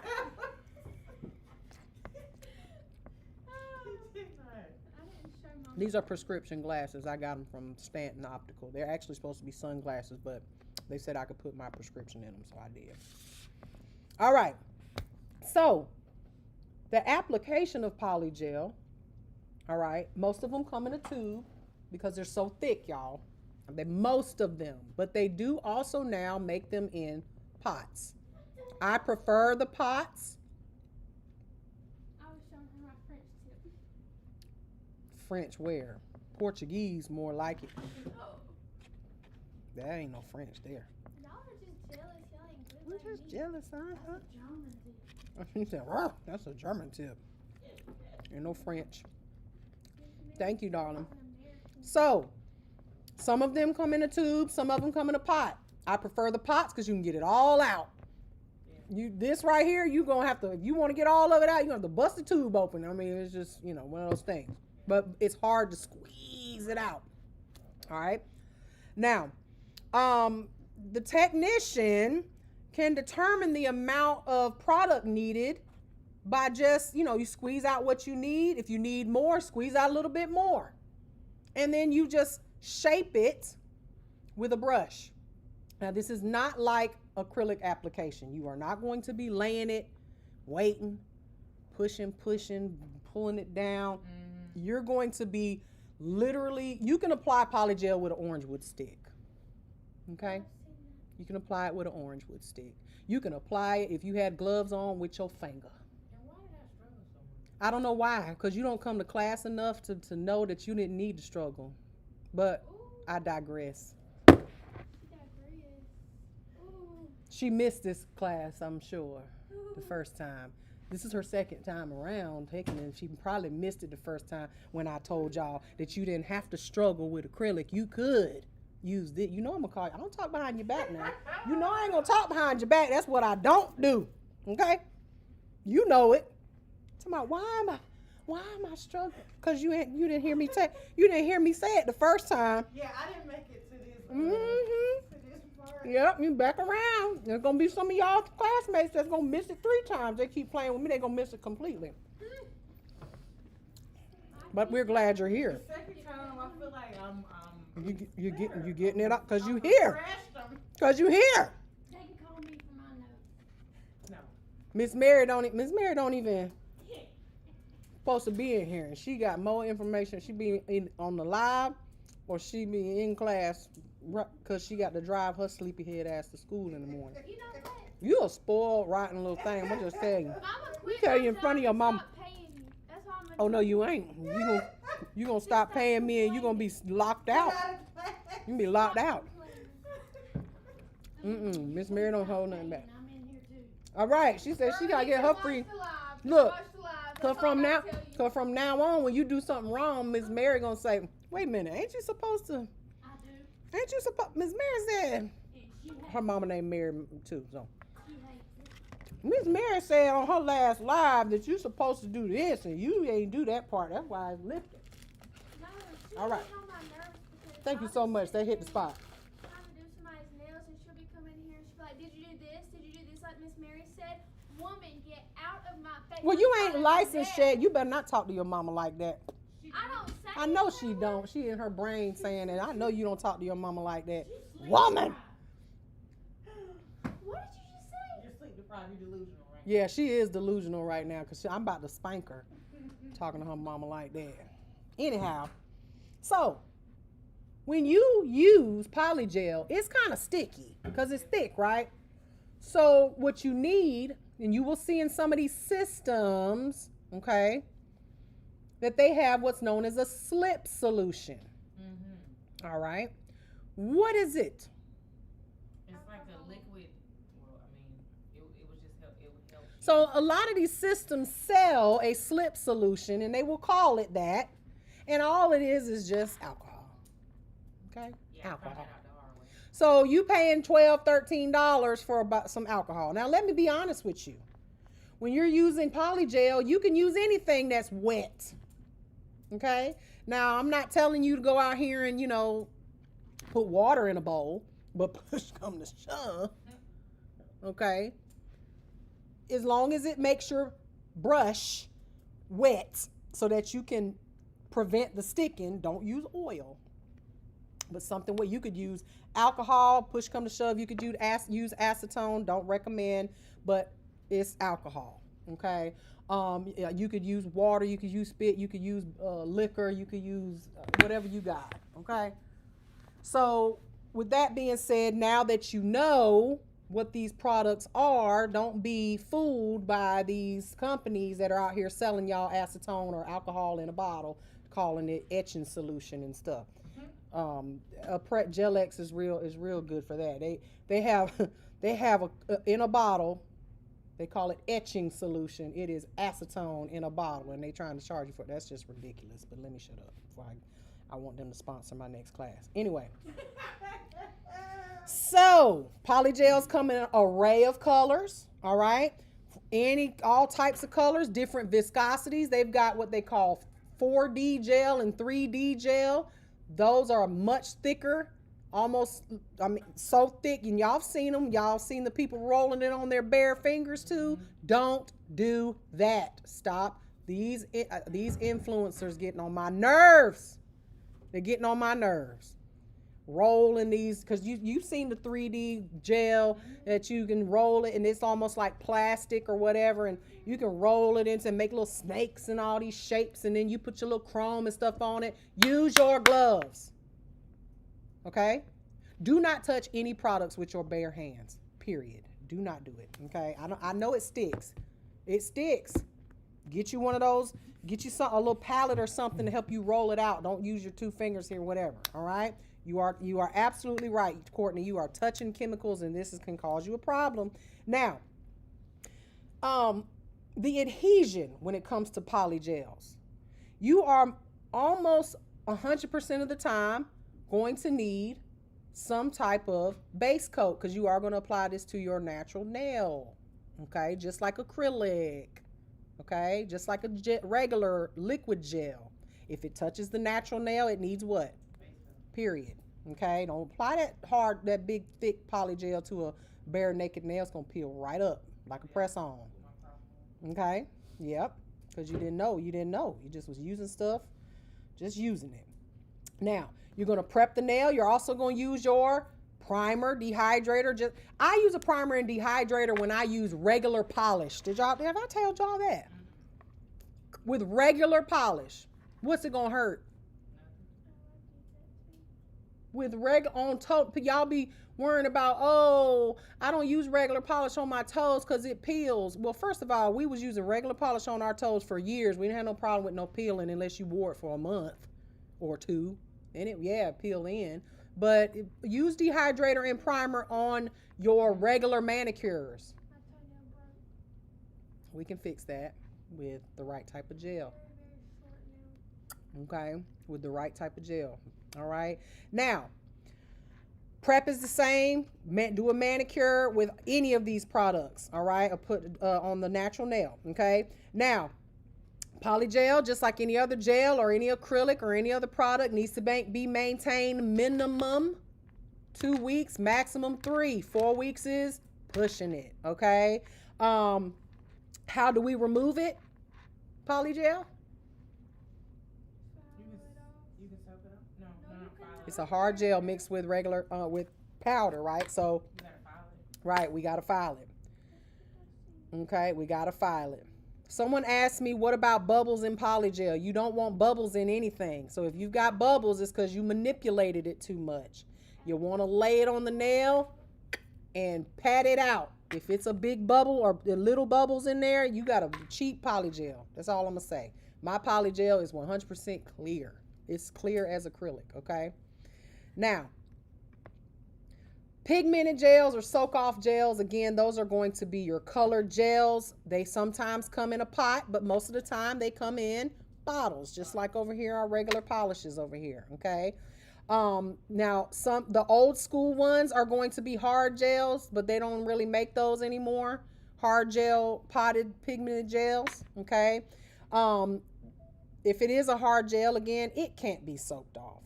So just keep in mind when you're purchasing these products, okay?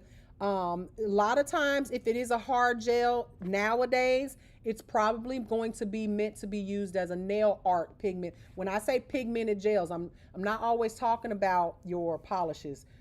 Think about what you do nail art with, right? Sometimes those are hard gels, especially those black gels that you're doing all these, chrome designs with, okay?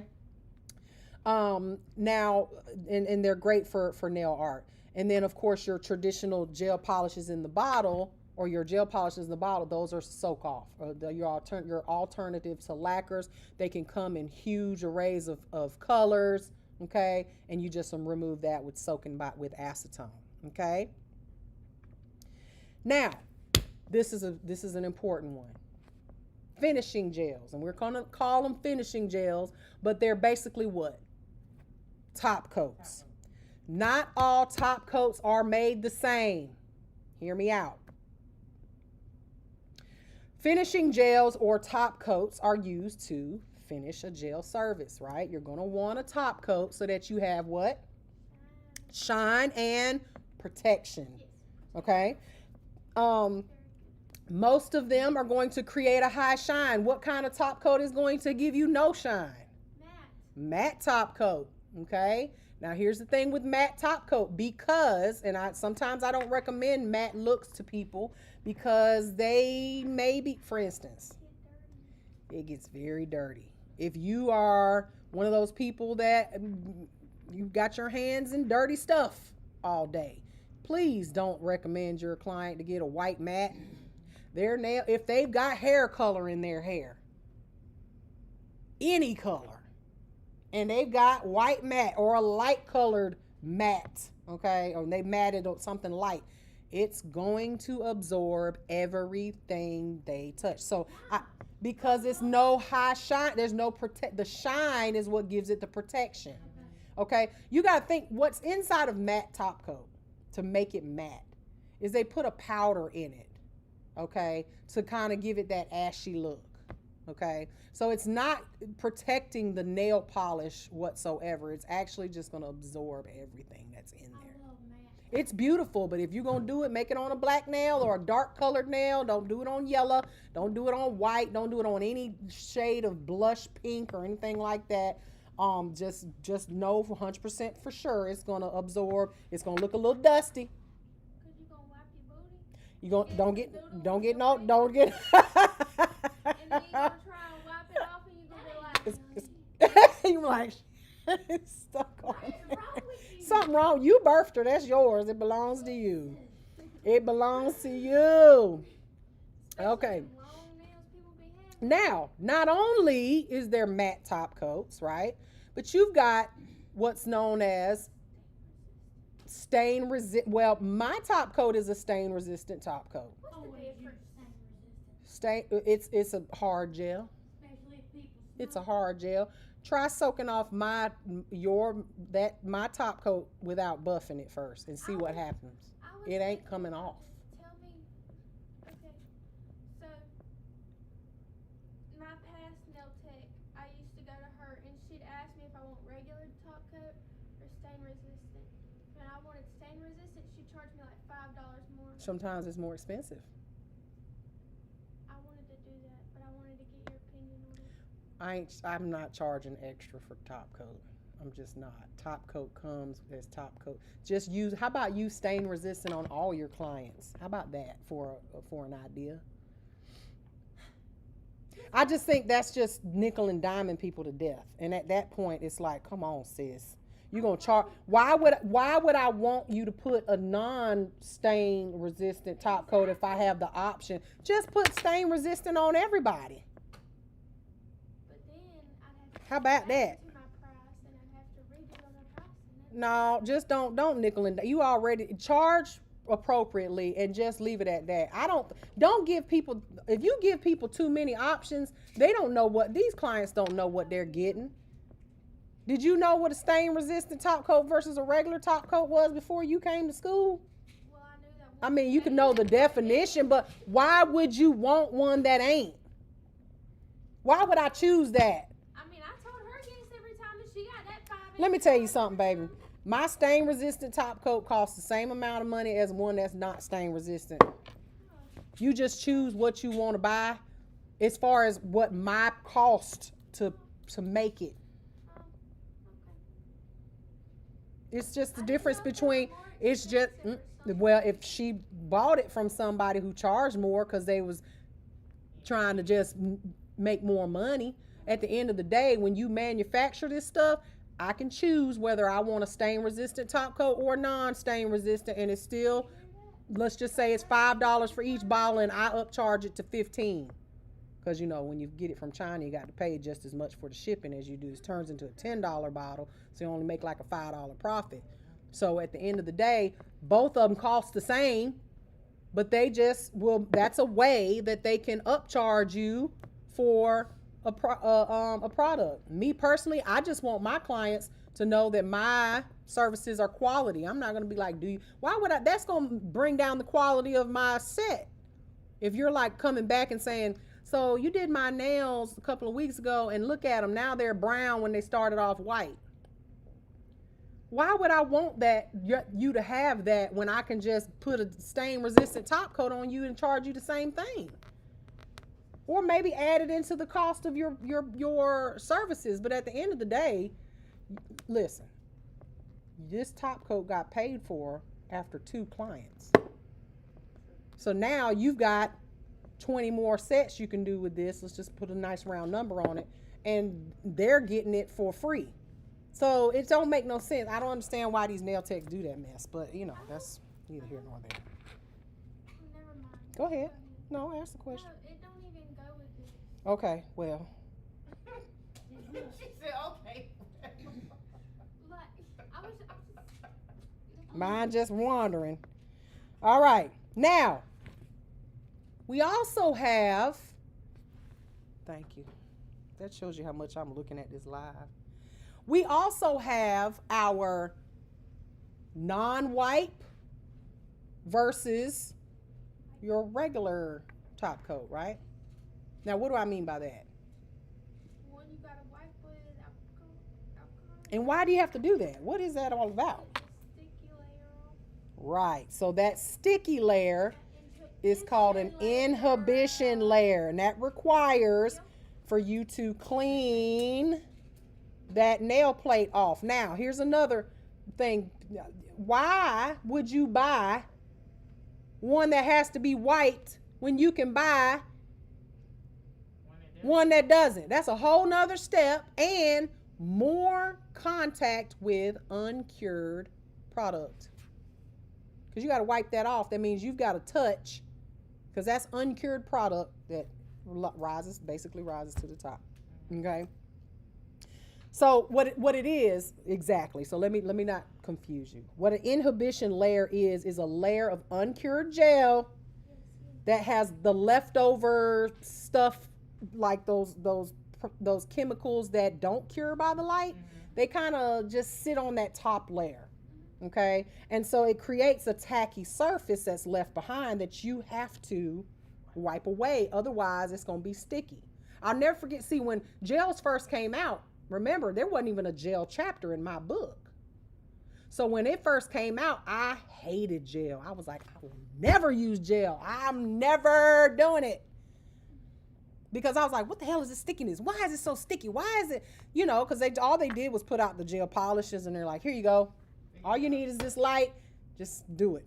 And I'm over here like, oh man, I will never use it. All of us old school nail techs said that until they finally started giving us more YouTube, and product lines were being taught to us how to use them. And now you couldn't make me go back to using regular polish on people's hands. Okay. Y'all know how I feel about gel on the toes. Okay. Well, you got to file off the top layer, and a lot of people don't want to go through the process of soaking it and getting it off, and then they want to file all the way to the nail plate. And after you do that every month for the next 6 months during the summertime, you ain't got no toenails left by wintertime. Then you got to turn around, or they're real thin.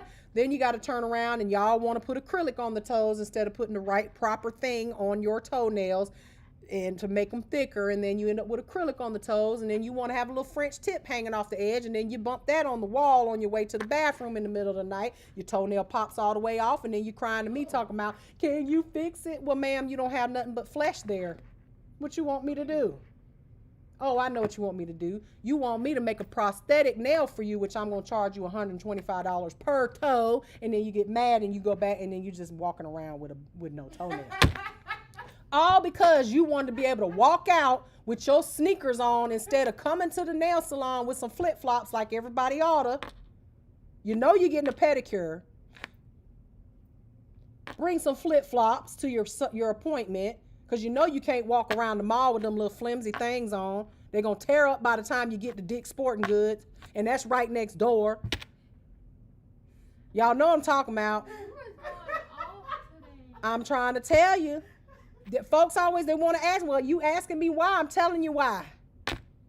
Because I'm tired of y'all coming in here with these big extra long toenails, and then you kick your kid or your dog or the wall, and then you lose 3-4 toenails, and then you crying about, I don't want to pay for a prosthetic toenail. Well, you shouldn't have did it in the first place. Ain't nothing wrong with regular polish. It works just as good. You're gonna get them toenails done every 3 weeks in the winter summertime anyway.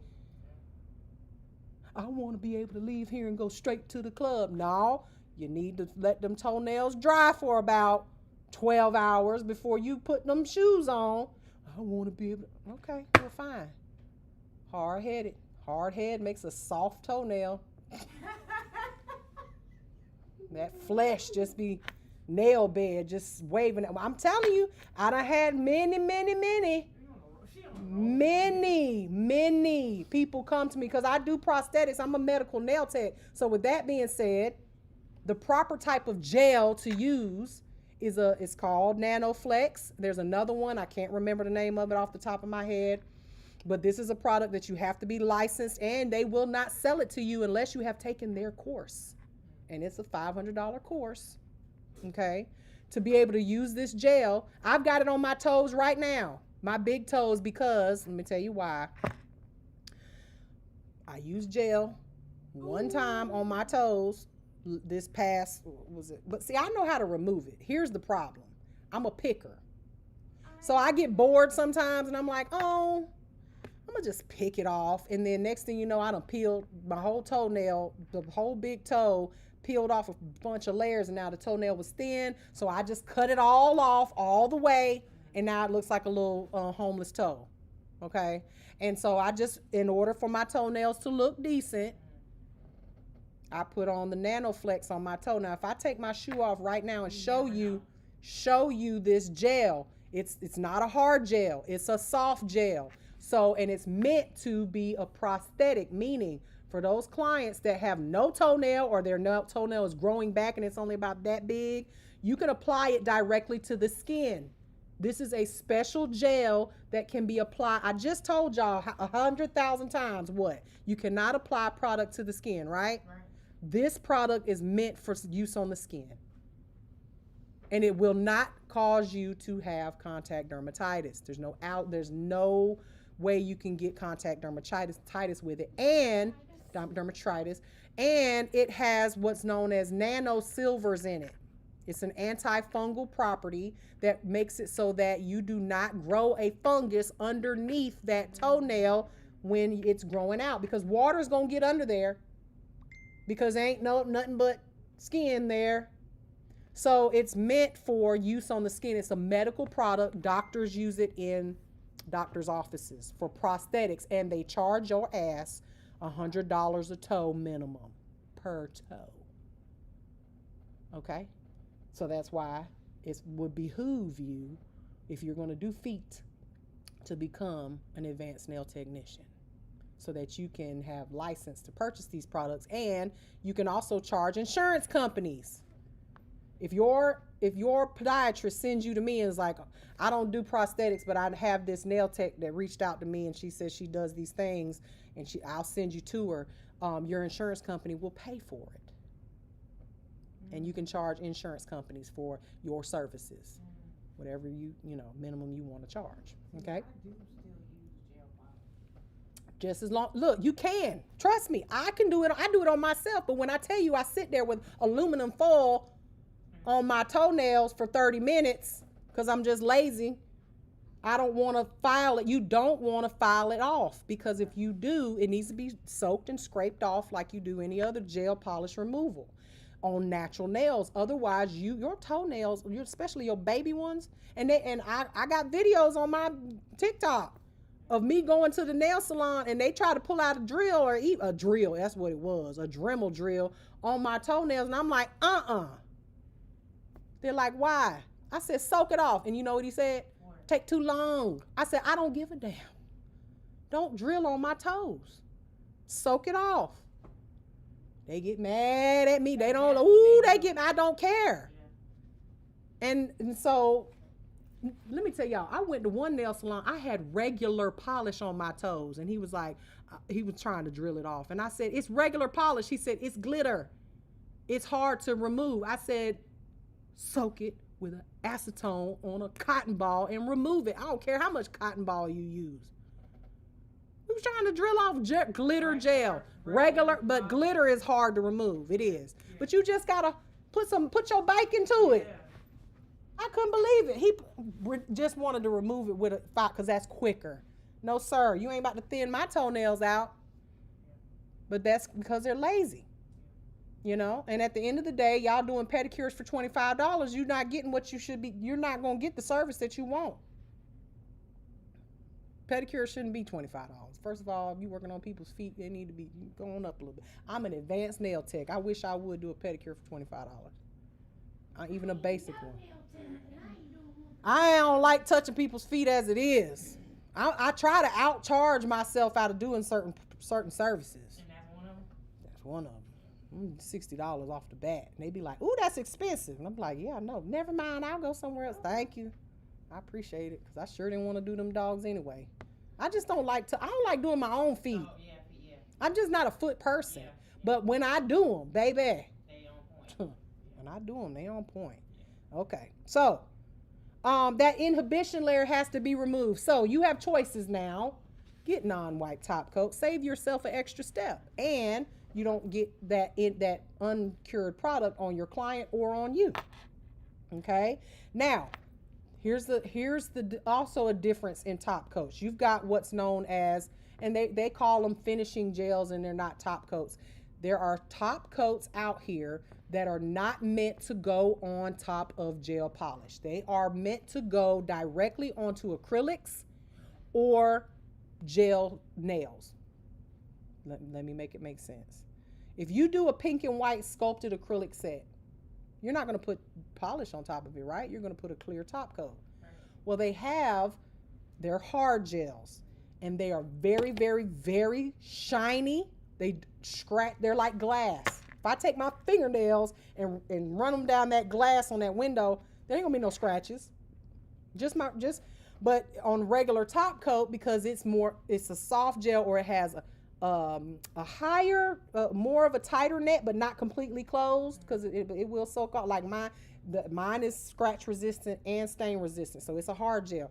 But you wouldn't want to put, you could put a regular top coat on there, but a lot of times when you put that finishing gel that's like glass, man, them nails stay shiny forever. Now, why don't you want to put that on top of polish?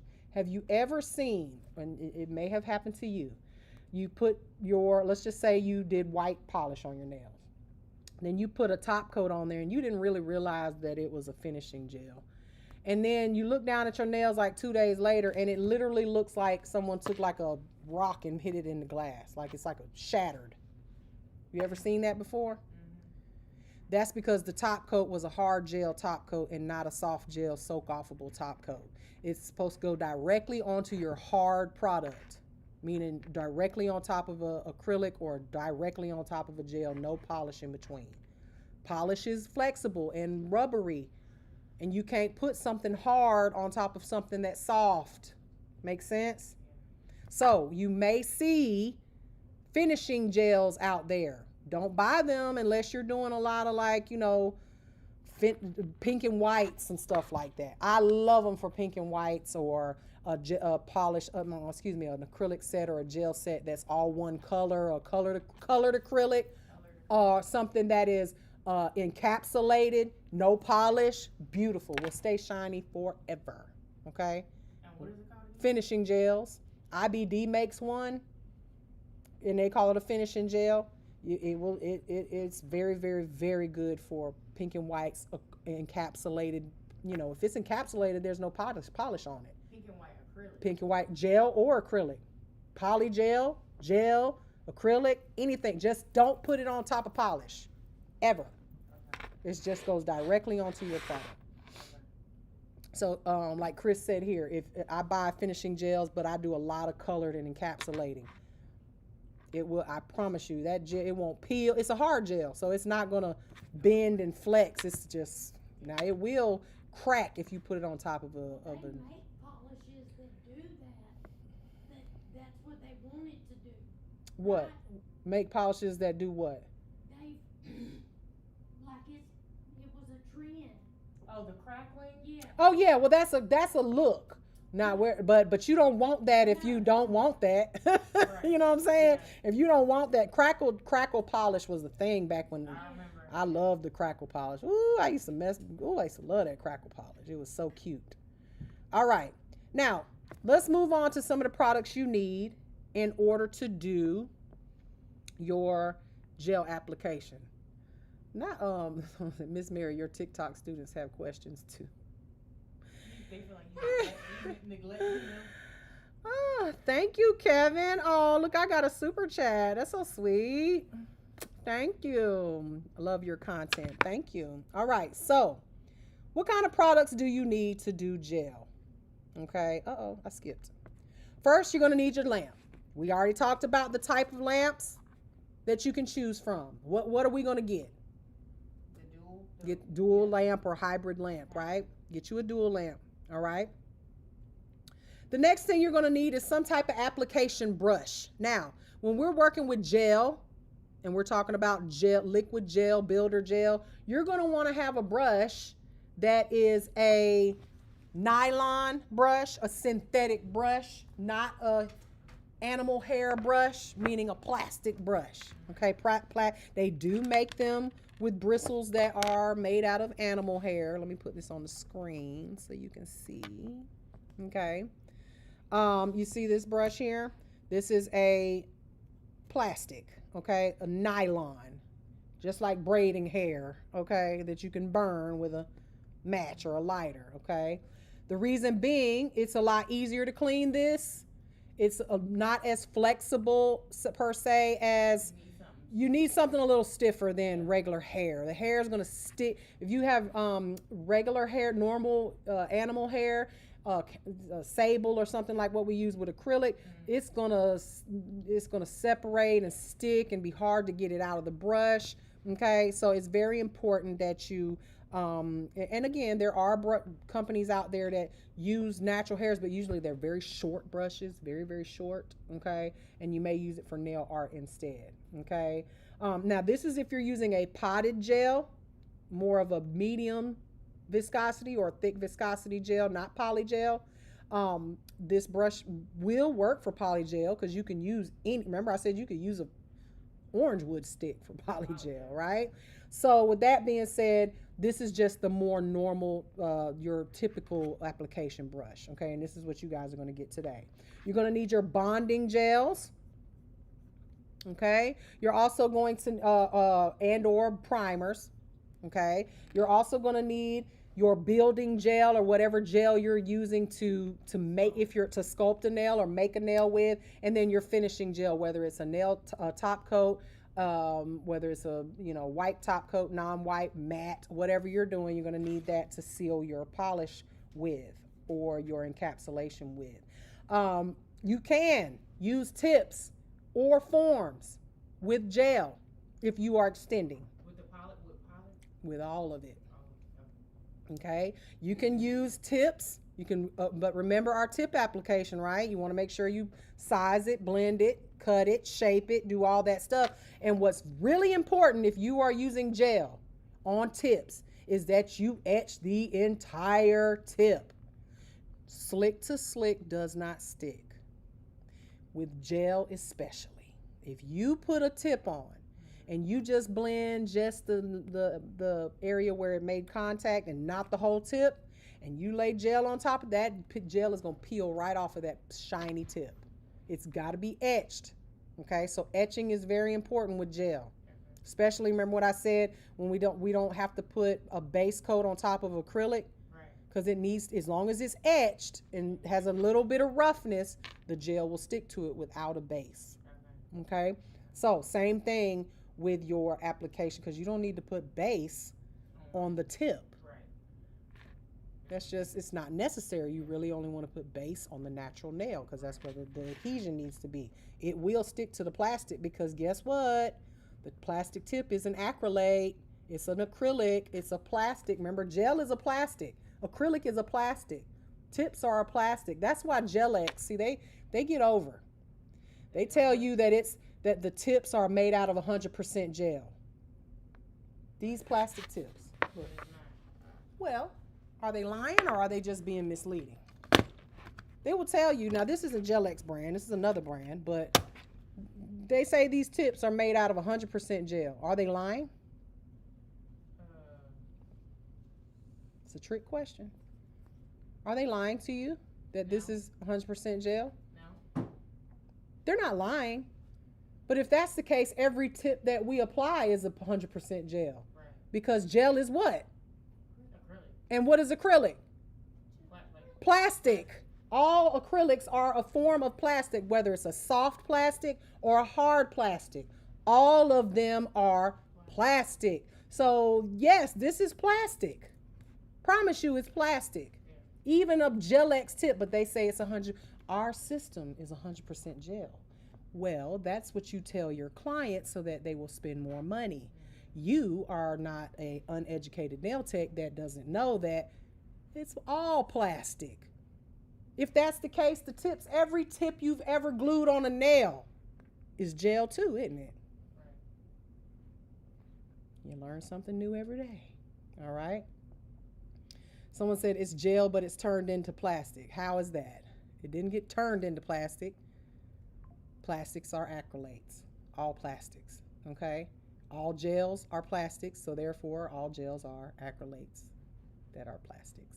Okay? So, you're also going to need forms if you're going to use forms. Now, remember what we talked about with forms a couple of weeks ago with gel? What type of forms are best to use if you're using a colored gel?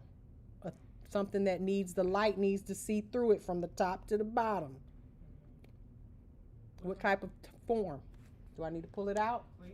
Clear forms. Why? Because it'll go through. If you use a regular form, okay, and you put that form, the colored, let's just say pink and white. Let's just say you're doing a pink and white acrylic nail and you're using a form to sculpt it. If you're using polygel or even a very thick viscosity builder gel, it's only going to cure on the top layer. So when you remove that form and you pull it off, guess what it's going to be on the underneath layer? It's going to be gummy, sticky, uncured, and now you've got to fix it and then put it under the light upside down like this. So if you use a clear form, the light will be able to bounce off of the bottom and hit underneath and cure it completely. That's just a recommendation. Otherwise, you're going to have to do many, many layers, very, very thin. See what I'm getting at? Because it's an opaque color. Okay, now if it's clear, it can see through it, right? So I kind of like using clear polygel or a sheer pink or something like that. Okay, now you're going to need a cleanser with gel. You always need a cleanser. I think I have given y'all my cleanser recipe. Have I not? Do not go out. No, let me not. See, because I want them to sponsor me too. So, nail cleanser. Okay, let's just say Young Nails Swipe. Y'all heard of that before? What is Swipe? Alcohol with some blue coloring in it. And they charge you $12 for an 8-ounce bottle. You coming out with a new one? What you gonna call it? Swip without the E. Okay. So my recipe, I make my own cleanser. All right. It's 3 parts alcohol, 1 part acetone. Y'all remember fractions in high school? So 3/4 plus 1/4 equals 4/4, which is a whole. Okay. So I don't care if you're making a little bottle of it or a big bottle of it. It's 3-to-1. Okay, get you 3 cups of alcohol, 1 cup of acetone, mix it up. If you want it blue, put some damn food coloring in it or something, I don't know. Okay, just put it in a bottle like this and put cleanser on the side, and that's your cleanser. The reason for the acetone is it gives you that real dried out, it will cleanse it. Okay, that is my recipe. Okay, do you know why my swipe turned clear? No, baby, you're gonna have to talk to Young Nails over there. I don't know, that sounds weird, but all right. So you need cleanser, you need 2 to 3. it probably was 2 to 3. That's not, Mama don't do math well. She said it was 2 to 3. Anyway, that ratio was off. All right. I didn't say it could be 3 tablespoons of alcohol, 1 tablespoon of acetone. Whatever amount you're making is 3 to 1. Okay. 3 parts of whatever, 1 part of 3 parts of alcohol, 1 part of acetone. Okay. Well, you probably had it too long. She says she had it a long time. It probably, the sun might have got to it or something like that. Okay. Now you'll need files. Now let me say this. Gel, this is going to sound real weird. Gel is a soft product, meaning you do not need to use a file or an e-file that is very, very coarse. You will if you file on gel with a sanding band, you're going to go over it twice with the same pressure that you do with acrylic, and the whole thing going to be gone. Everything's going to be gone. You'll be right down to the natural nail. You said soft gel? No, gel period is okay. When it's easy to file. I rarely ever use an e-file on my gel nails that I build, because it's so, you can go over it with just a good 2-3 swipes and it's filed off. You gotta be careful. Don't put too much pressure. So if you're going to use an abrasive, meaning an e-file or hand file, stick to about 180 grit. Okay.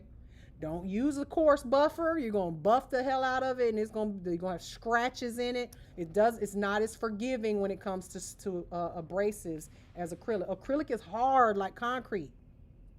Gel is a little bit, and it's hard too, but it's just easier to file, if that makes sense. Okay.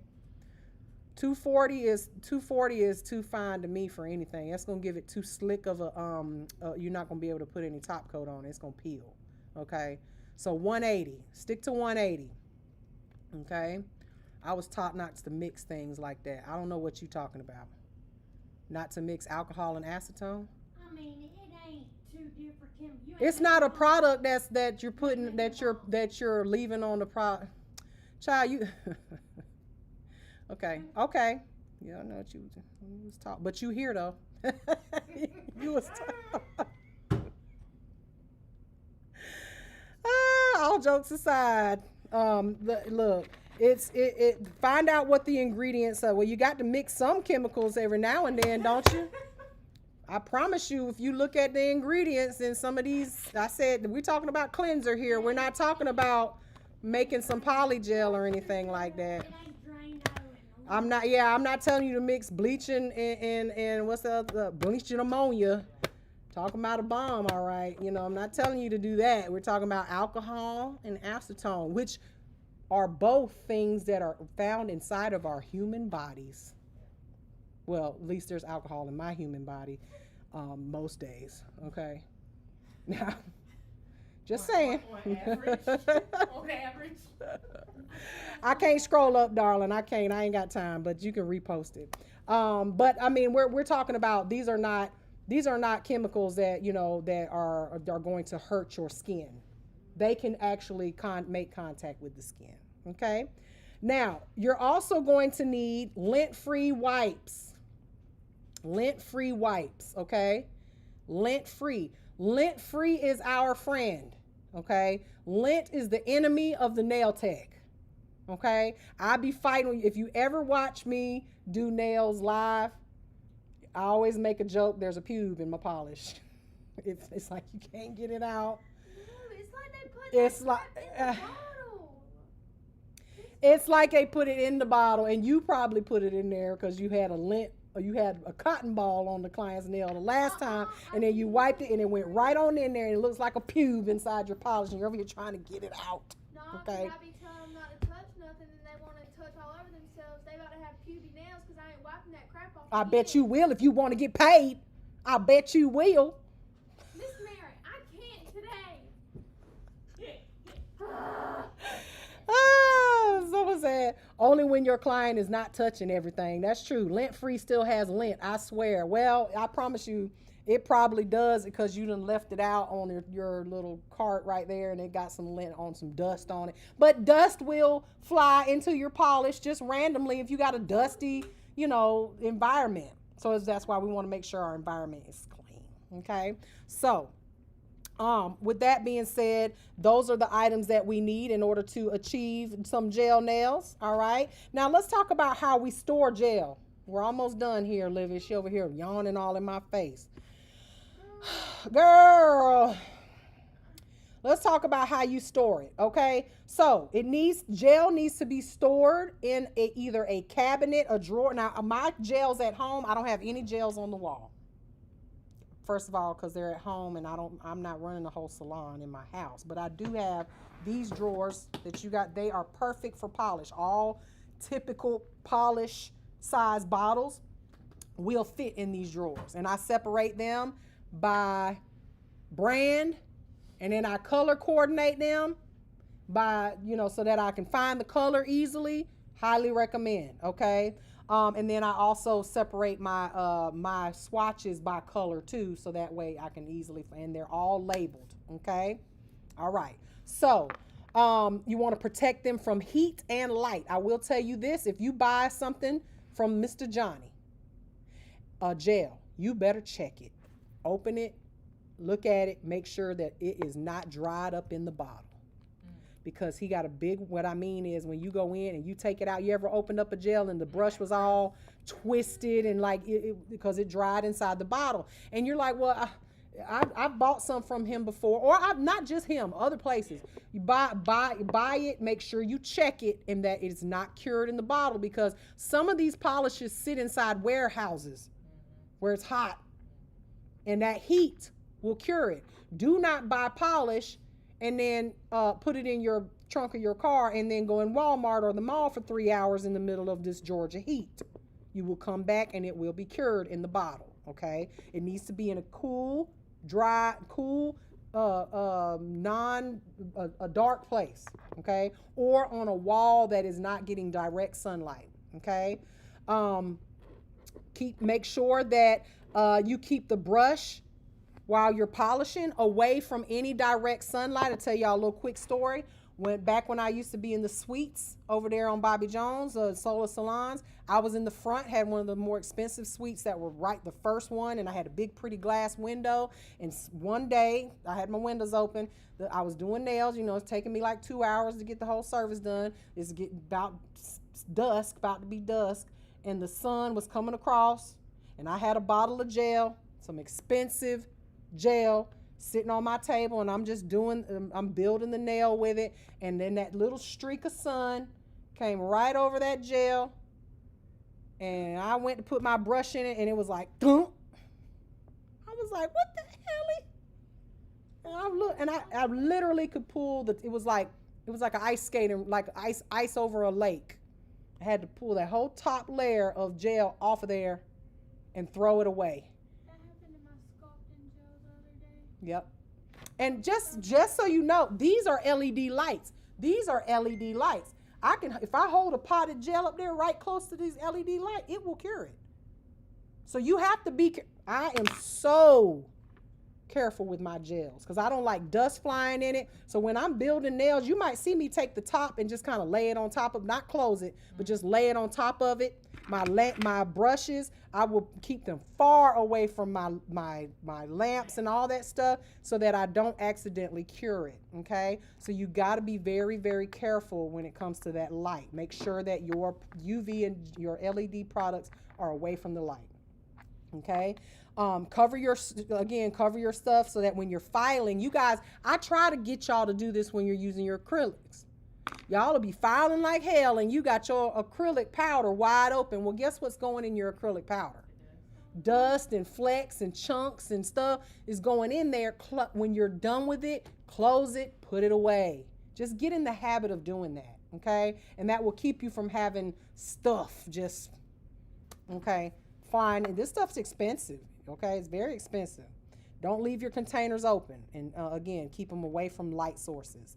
Now, using too much gel, we talked about that because it's so temperature sensitive, it can cause heat spikes. But another thing is if your client, gel is temperature sensitive to the room as well.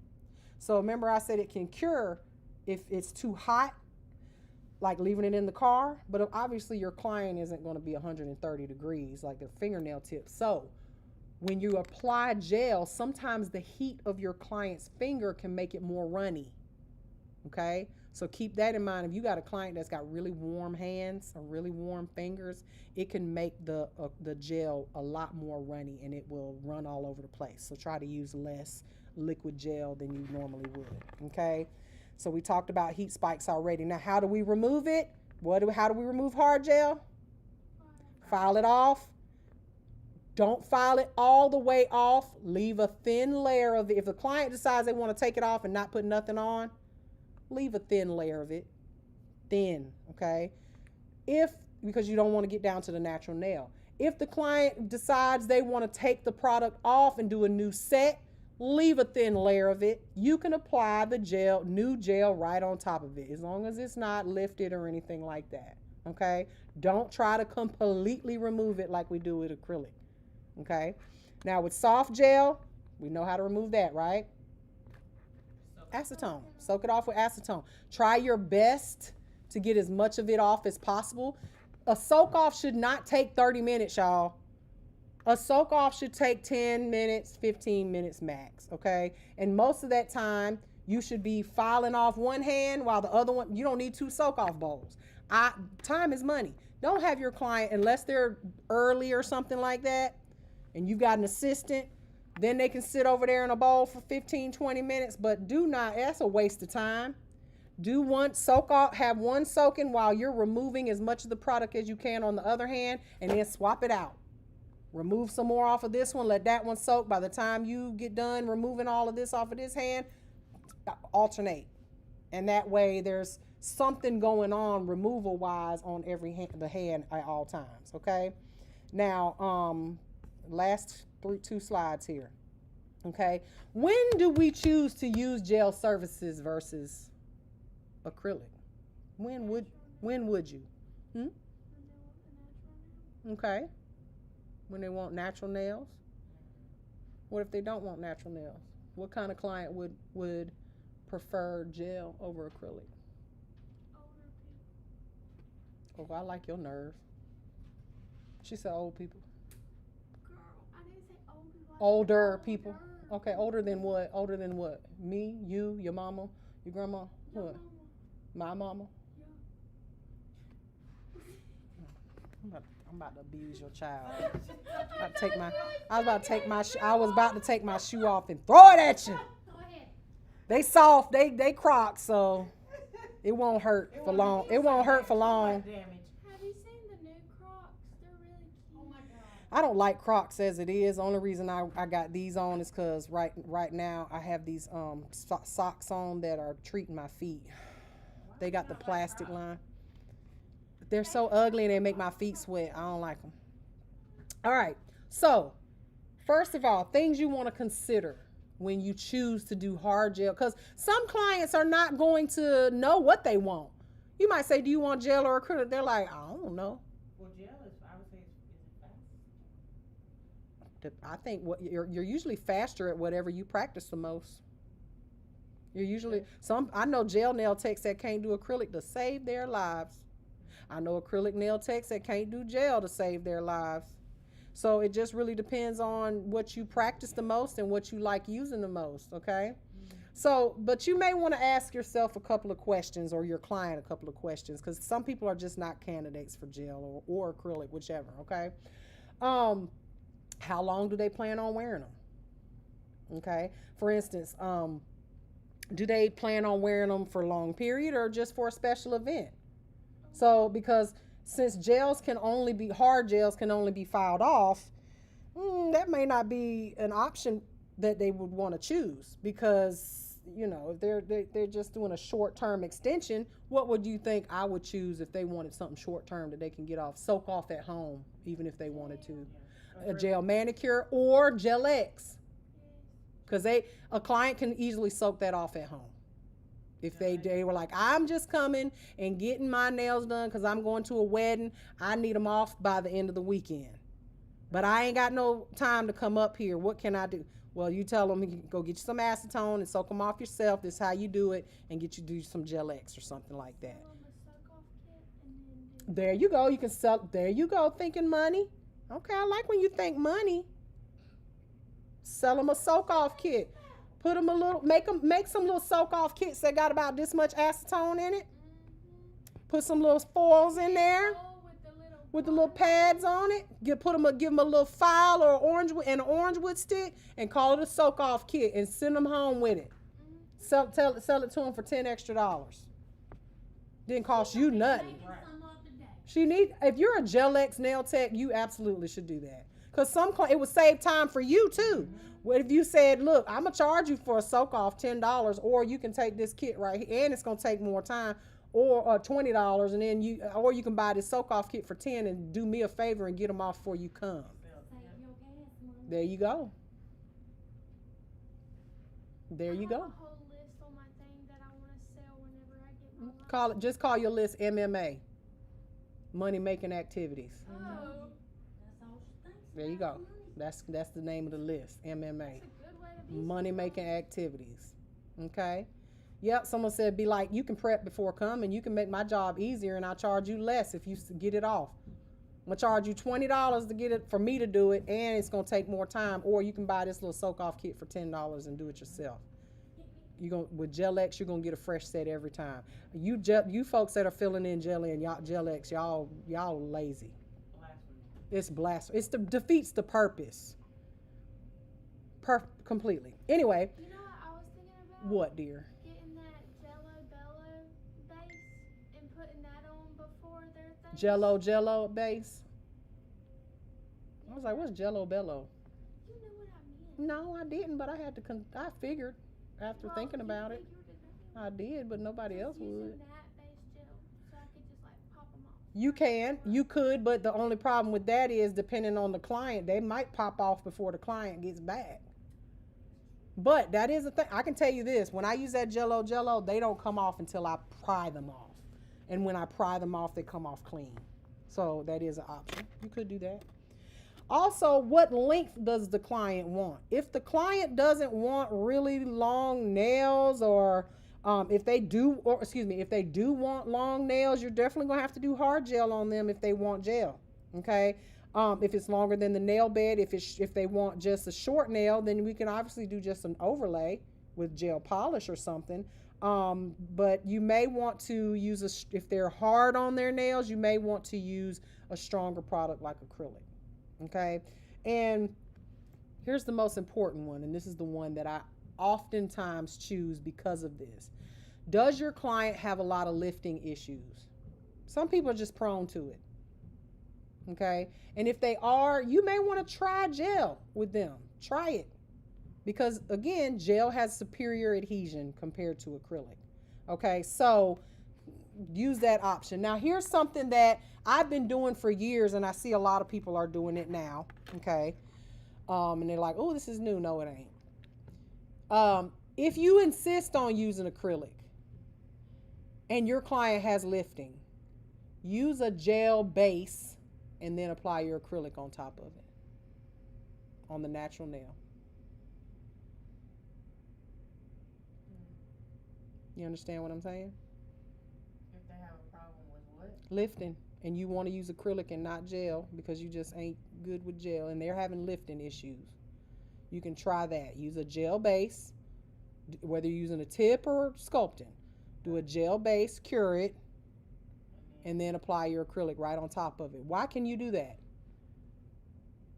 Because someone would say, well, gel ain't going to stick to acrylic. Wait a hold up a damn minute.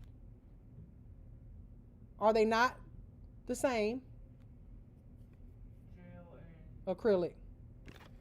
If you can put gel polish on top of acrylic, why can't you put acrylic on top of gel? Hello? But gel has better adhesion to the nail plate. So if you apply a base gel, cure it. I mean, you can wipe away the tacky layer or not. I've done it where I wipe away the tacky layer. I have not wiped away the tacky layer. And it will keep you from having lifting issues. That is one way you can do it versus like doing a full-on gel nail. Okay? At the end of the day, when you give up on everything, just do Gel X. When you give up on everything, Just do gel X. That's Okay. what I started out with. And I'm gonna show y'all gel X today. You have no natural nothing on your nails, don't you? Okay, we're gonna do it on you today. I'm gonna show you how to do it. Okay. Someone said yes, I use rubber base. I've never heard someone make so much sense. I mean, y'all seen me my T-shirt. One of my students, when she graduated, gave me a T-shirt that said "Make it make sense" on the back, because I say that all the time. Make it make sense that you can put gel polish on top of acrylic, but you can't put acrylic on top of gel. Make it make sense. Don't they stick together? Okay. Okay. So, think about that. Next time you have a client with lifting, apply gel base, rubber base, regular base, whatever base, and then put acrylic on top of it. Try that before you move to full-on gel. All right? Now, gel polish considerations, and this is again when you talk about toes. How long is your client going to be wearing that polish? When will they remove it, and how are they going to remove it? The biggest way to mess up or quickest way to mess up your natural nails is peeling gel polish off of your nails. The quickest way to thin your nails out is to peel polish off of your nails, and that includes the toes. Okay. Does your client have fragile nails? If your client does have fragile nails and they prefer a natural look, you may need to put a little builder gel on top of their natural nails, like an overlay. Okay? And since each layer of that polish needs to be cured, it's going to be stronger and more stronger than a traditional polish. Okay? And then also, does your client damage their polish every time you do their nails? And I mean, like, for instance, on the toes. Is your client, no matter what, because they hard-headed and they don't listen, you tell them, look, don't put on no socks or any shoes after I do your toenails today for at least 5, 6, 12 hours. Just walk around flip-flops all day. And if they just are like, oh, I thought they were dry, you may have to put gel on their toes. But you just make sure that you remove it properly. There's nothing wrong with gel on the toes, y'all. Don't get it twisted. The problem is removing it. So if you're going to use it, if you want to be that nail tech that does use gel on the toes, you just make sure you remove it properly. I don't have a problem with you. But when they come to me because all their toenails is gone because they done peeled every bit of that toenail polish off, or you filed it off every time, and now their toenails are thin, I'm gonna talk about you on the internet. I'm gonna use you in my class. I'm gonna say, yeah, Olivia, she used to come here. She was a student here. Told her ass, and now her clients be talking about her. Now I'm gonna talk about her too. I don't talk behind people's back. Okay, so that, my dears, is the entire chapter. Thank the Lord. I don't know why you thanking the Lord. You still got 2 more hours in class. I know. Okay, I'm gonna thank the Lord. I hope you learned enough, because you got a test next week on it.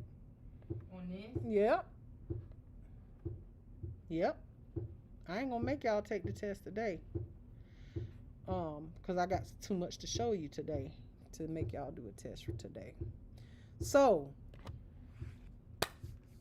when it comes to the application of gel, when you're applying it, I mean, I'm going to show y'all a demonstration, but I really want y'all to learn this Gel X too, okay? Because it's so important. You do not have to do gel at State Board at all. It's not even something that is an option for you at State Board. But you will have to do acrylic sculpting. When you're doing gel, it's the exact same thing. But I want you to remember one thing, that gel goes where gel is. What do I mean by that?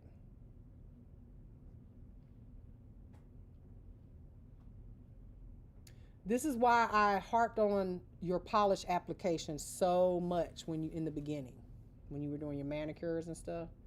When you apply gel, it must be applied exactly where you want it to go. Because when you apply that base layer, or you're going to apply gel on top of that to build your nails up, everywhere that you lay the gel is where the next layer is going to go. So if you apply gel and you accidentally get it on the skin, guess where it's going to go when you apply the next layer? On the skin.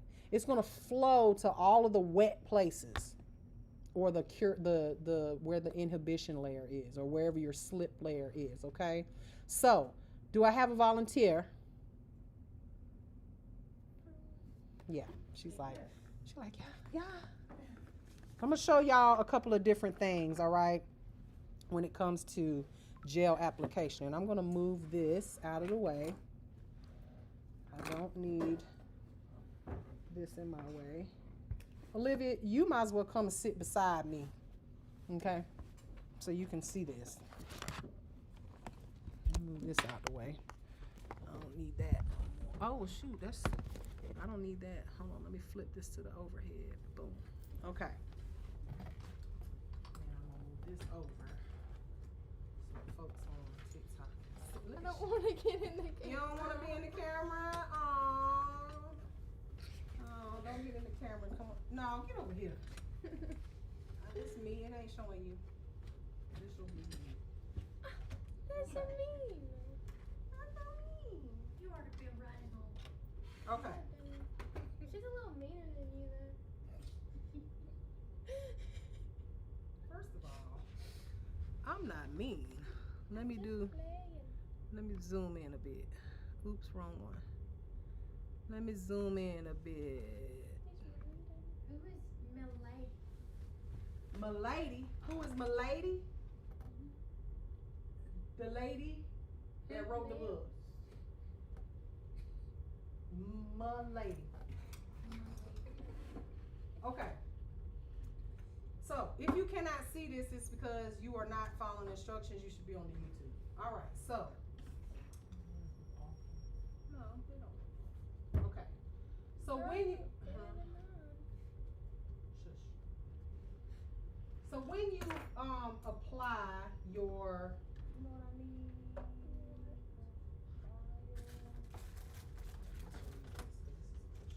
I'm not gonna file them because it should peel right off. It should peel off, okay? So, when we do our prep, we need to make sure that we push back the cuticles and remove all the skin off of the nail, okay? So, let me see, this might, yeah, y'all can't see. Oh well. But go to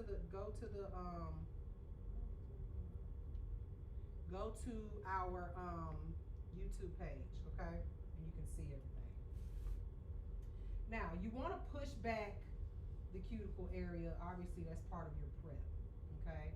Push it back and also remove the cuticle, okay? Get the skin off of the nail. Now, I'm not going to prep this the way we should, which means etch it, because I want this to be able to peel off easily.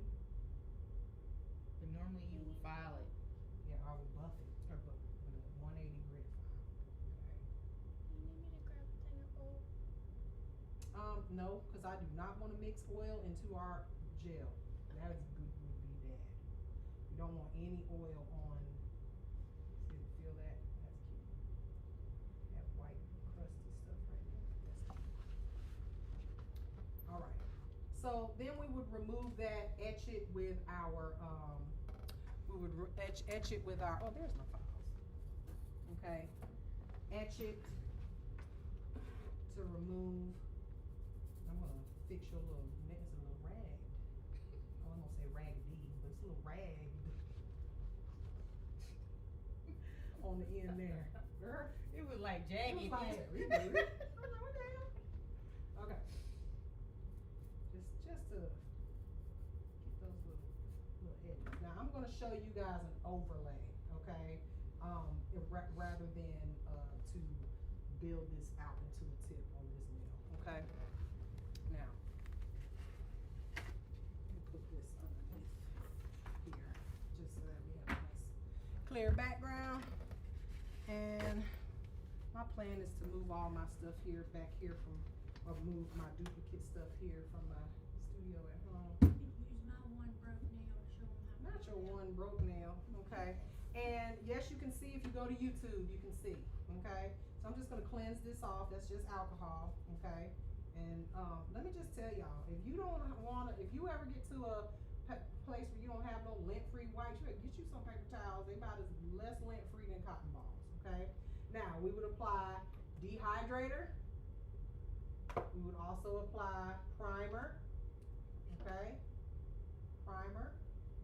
And then the next thing I'm going to apply here is, and I think I'm still plugged in here, good. Now when I'm working, I always have, and we don't have to have the bottom on this because it ain't reflective anyway, okay? I always have my light like right here in front of me so my client, I rest on the light. So I'm taking some base here, and this is just base gel by D&D, okay? And I'm going to apply a thin layer. This does not need to be thick. A thin layer of the base gel onto the client's natural nail. Okay, and remember what I said, gel goes where gel is. So try not to get it on the skin. Gel is not cured until you put it in the light. So if you do a bad gel application, it's because you being lazy and it's your fault. Like, why didn't you clean it off? Clean it off, okay? So now this will go into the light. D&D cures in 30 seconds, okay? So I'm going to apply this. Now, what would we do if we were trying to prevent a heat spike? We can turn this on. We can put it on low setting, or we can turn this on. You see how the light is spilling? Mm-hmm. And then we could, if she was prone to heat spikes, just get a little closer. Okay, and then get a little closer. Now you would apply. Now here's my recommendation to you guys, because this is the same steps you would do with a gel polish application. Mm-hmm. Get a little closer and then go all the way in. Now once she's all the way in, hit her for a full 30 seconds. My recommendation for gel, whether it's manicure, whether it's, always do these 4 fingers first. Leave the thumb last. Why? Because it leans. It's gonna lean. So when you do the thumb, make sure you've done everything. The layer of base, the 2 layers of polish, cure it, the top coat, cure it. Now these are done. They can't get messed up. Now do the thumbs and have your client lay their thumbs like this on the edge of the table. If you have a lamp that doesn't have a reflective base. And then do your thumb real quick. Take your thumb, put it on the edge of the table, and have your client, you know, just put their hands like this. Now, if you have a reflective base, meaning a mirrored base on the bottom, you can have your client, I call it the clam method, okay? You're just gonna have them grab the top and it's gonna be flat, and it will bounce off, the light will bounce off the bottom and cure it just like, and then you won't have that side of the polish that always peels right there, okay? Trust me, you don't, I love my clients, but I hate when they call me before 3 weeks, because I know what it is. Something peeled, something broke, they need me to fix, a stone popped off. It ain't because they checking on me to say, hey, how you doing, or happy whatever, Memorial Day. All right? I promise you that. Memorial Day. Isn't that coming up? Oh no, that's Labor Day coming up. All right. So, hand me one of these. Yeah. Should be something in there. Now, always wear gloves when you are working with gel. And it's one thing when you're using it in the bottle, but when you start using it, getting into these right here, it gets sticky. You just end up, and my recommendation is to clean it every time, but this is y'all's stuff and y'all be messing up stuff and it's always That's the sticky. same as the thing that's in the tube, right? Same exact Do you rather use the tube? No, this is the thin, thick, medium viscosity. That is thick. I'm going to show you both. Okay. So we are using, this is a builder gel, and it's got a pink tint to it. Okay. It is a hard gel. So let me show you how you do this. With any application, if you were going to be applying this, let's just say the client's nails were a little raggedy and kind of, maybe they peeled their polish off and it wasn't as smooth of a base, meaning their nail plate, as you would like it to be. Okay. So you would want to build it up. Okay. So in this case, so this, let me just make sure my brush is clean because it's brand new. I'm just going to rub a little alcohol right there just to get it clean. So this is a slip layer. What we do is we're going to take some of the gel, a small amount in this case, and we're going to brush it on. Not build it, we're just, this is called your slip layer. What do I mean by that? Well, just like I said, If you had water on the floor and it was wet and you walked in it, your ass gonna slip. So what we want to do is create a wet layer, the uncured, so that we can build this nail up. So wherever I have gel, if I've got gel on your skin anywhere, the gel's gonna flow there. So watch what I mean. So I've laid my slip thin, just brush it on. Don't try to build nothing. But now, I'm gonna take, and not a lot, your brush is not meant for, it's not like acrylic where you're patting it and doing all that moving and stuff. This is, you're guiding the gel. So watch what I do. I'm gonna take this brush and I'm going to roll the product off and do the little Dairy Queen swoop on the top. Okay? Now, if I had time, because I didn't want to make no money, I could just sit there and watch it just spread out to all the places it needs to go. Because it's on that slippery layer and it's gonna self-level and spread out. It's doing it already. You wanna look at it from the side? Now, it'll go there, but who got time for that? I don't have time for that. So what I'm gonna do, and this is called floating the bead, I'm gonna make contact with the brush, okay? With the gel. And I'm gonna push it back to where I want it to go in the back there. And then I'm just gonna kind of guide it. Because it's gonna level on its own. Just gonna guide it where I want it. Just bringing it down, sliding it around, making sure it goes from all of the nail.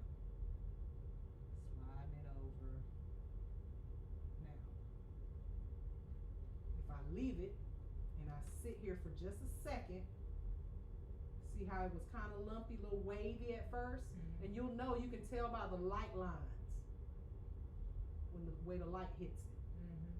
So see, there's kind of a little divot there. You see how the light broke right there? So what I can do, this is called stringing the bead. You see, watch me right here because you're looking up there. See how I pick up some and it's a string? If I want to add some to it, I can just go without touching it so I don't mess up what I just did. And I can string it on there, give it a second, and now see how it's gonna fill in that gap. It's kind of like when we did acrylic, where if we had a missing spot, we just put a little bit and then we blended it in. Well, this brush, look at that. All right. Now, if you need an apex, what you do with your client, turn the nail upside down like this. And what will happen is the gel will naturally fall towards, gravity is a hell of a thing. It will bring it down towards the middle. And what you do is once you see that it has done it, because you want the gel to be thinner on the sidewalls and thicker, and that's what an apex is. Okay, so now what I can do is quickly turn your hand over. We're gonna flash it because I don't want to burn you. You can also do this to flash cure. That's another way you can do it if you don't have a low temperature setting. And then you can go in. Okay. Now, this is I think this is a UV gel layer. Gel. So, it might be, I can't remember if it's UV or not. So we gotta do, because it's UV, how many minutes does it need to go in there? 2 minutes. Well, in this case, because the instructions on it is IBD, it's gonna be 2 minutes. Okay? And like I said, why you wanna get you some LED gel. Okay? Now, I'm going to, because I built up the nail the way I want it, I'm gonna go ahead and close this up because I don't need it anymore. Okay? Your brush, you wanna make, when you clean your brush, it's so important with gel, leave a little bit of gel on it. Meaning, you're gonna clean it off with a little alcohol on here, clean it off, don't be in here trying to because you'll dry it out and it'll be crusty and crumbly, okay? So I'm gonna put that in there for another 60 seconds to make sure that it's completely cured, okay? Then, we're not going to keep a gel brush where you keep your acrylic brushes sitting up and out where the light can hit it, because you'll come back to it in a week and it'll be hard as a brick. These need to be kept in a dark place, meaning so that it's not catching any light. All right. So then once we got 30 more seconds on that, and that should be fully cured, and you'll see how shiny and pretty this is. Okay. You guys can get you some gel and put this on, and this is what I recommend, especially when you're in nail school. I wish we would have had gel when I was in nail school.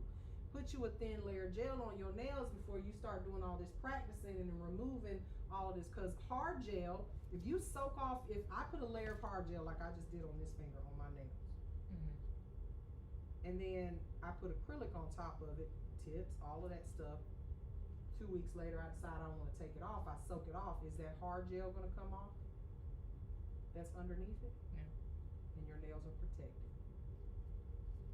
and you don't have to keep filing and removing, and now your nails are all jacked up. Okay, so now let's talk about this real quick. Now look how, first of all, look how pretty that is. Go ahead, pick it up and look at it. It's your nail. Look way better than Look how pretty that is. Look how shiny it is. Look how smooth it is. I didn't do nothing. I just brushed it on, let that slip layer, and then let it flow. Right. So now, but look at, let me make sure that this is in here. Watch this. You see that? It's a tacky layer. You've got to wipe that off. All right. Now, when you wipe this off, do not do this. That's why I tried to get y'all in the habit of removing polish this way. Put it on there and move it downward. Look. See how pretty it is? I barely got to file it, and this is what I mean by when you get ready to file it. So we remove the tacky layer, and now I'm just make sure I remove the tacky layer completely. Get a clean spot of the paper towel, because you don't want to get it all on your client's skin. Some people file the tacky layer, and I'm like, well, if you file the tacky layer, now you got uncured gel all over your file, and you're doing that all over the skin. Not recommended. All right, so go ahead, just file that shape you want, and then very gently, if you need to, barely at all, shape this nail. You can I'm hand filing. Y'all need to learn how to hand file. Okay? It's an e-file. You ain't always gonna have an e-file, especially even at state board. Okay? Get good at hand filing, because you do not have to file this a lot aggressively, or you'll file it completely off. Alright, so now that we've shaped that, remove the dust. Always remove the dust. Get all that dust off. Okay, and then top coat. Now this is a free top coat. White, no white top coat. Okay, and we're going to apply that to the natural nail. It's etched, so it's going to stick just fine. Now, if you wanted to do polish, would you need a base? No. If you were going, she said, if you were going to do polish, do you need a base? Why?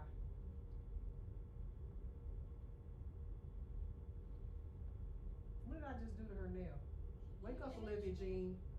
So if I was going to do a double 2 coats of polish in gel top coat, would I need a base on this nail? Oh, Why? natural nail? Thank you. That's all I wanted to hear. I You thought was you sleeping. meant on top of that. You didn't thought I meant nothing because you was asleep over here. Girl, how was okay? Girl, I am 44 years old. Ain't no girl over here. It's a grown ass woman. Girl. I ain't been a girl for a long time, ma'am. Trying to make you wake up. All right, you see that? All cover it everywhere. All right, and then where does that go? In the lamp. For how long? 60 seconds. No. Yes. Because this is an LED. You can go all the way in there if you want to. 60 seconds, because this is right. If it was that is, or this is, UV. so it has to be in there for how long? 2 minutes. 2 minutes.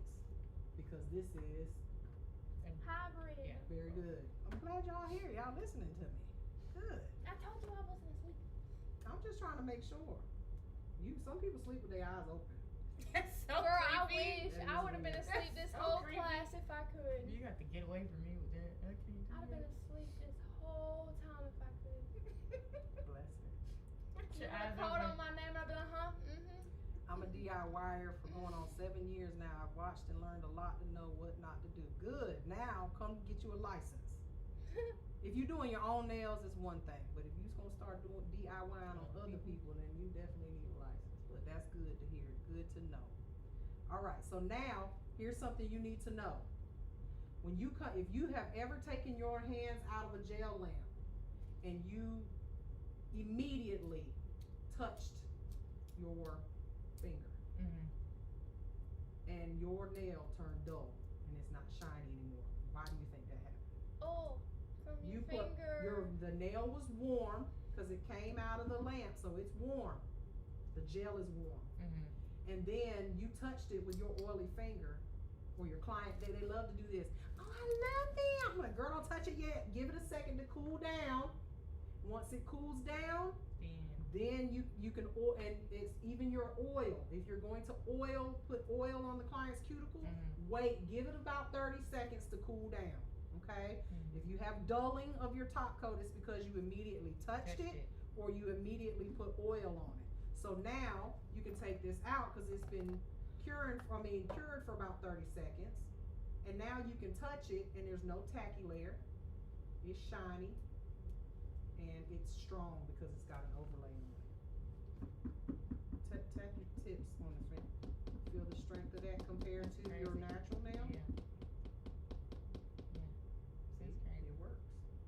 Now, if you were doing this on a tip, what would be different?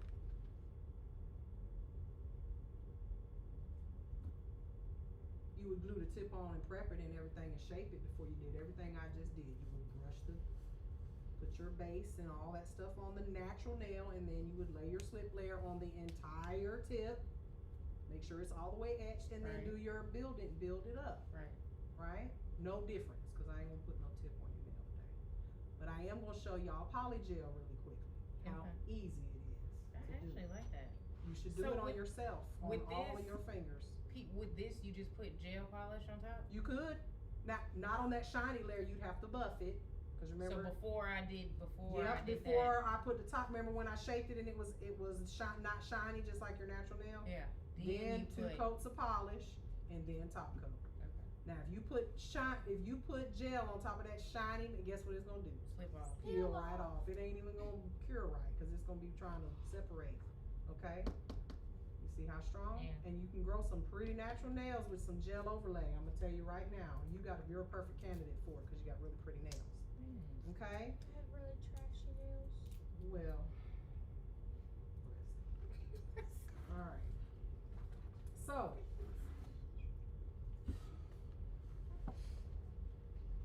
I can't say nothing to you because your mama's here. Yeah, you can.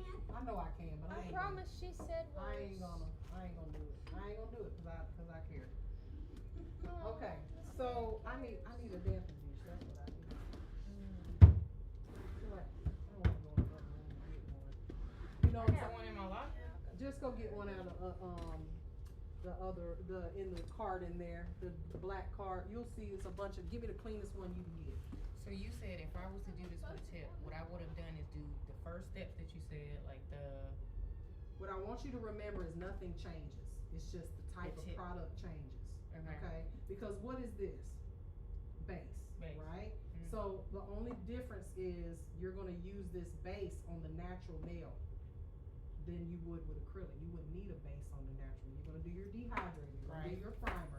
You're going to then put a base, cure it on the natural nail because you need that in order for the gel to stick. Okay. That's it. Oh, she running like she got the fever. That's outside, so I don't know. Okay, so this is alcohol in a jar. This is gonna be my what solution? Slip solution. Okay. Now, this is our polygel. Okay. When you apply we're gonna pretend that we prepped this nail and did everything that we needed to do to this nail. Okay. Okay. Now, when you apply polygel, you will see some people take a little scraper and squeeze it out and scrape it. Mhm. I like to squeeze it out and apply it directly to the nail. Let me show you what I mean. You gotta get a nice little bit out of there. Damn, Sorry. excuse you. It You don't wasn't need that bad. much for a short natural nail. You can do this. Okay? And you can do this to all 5 nails, because this ain't gonna move. The only thing is, if your client bumps their hand on their way in, you're gonna be mad. Yeah. Okay, so I like to do like a couple at a time. So you see what I've done here? I just put a little dollop on there. Now what I'm gonna do is I'm gonna wet my brush. Don't wet it too much, because then it'll be running all over the place. But you take see how it's not sticking? So you're gonna you're doing a lot of pushing. And you can't mess this up, y'all. Should've taken medicine. Push it, get it close to the cuticle. Push it, get it close to the side walls. And the great thing about this is if you use too much, you can take whatever off of this that you don't need. Now see how I'm pushing it where I need it? I'm Yeah. first pushing it where I need it.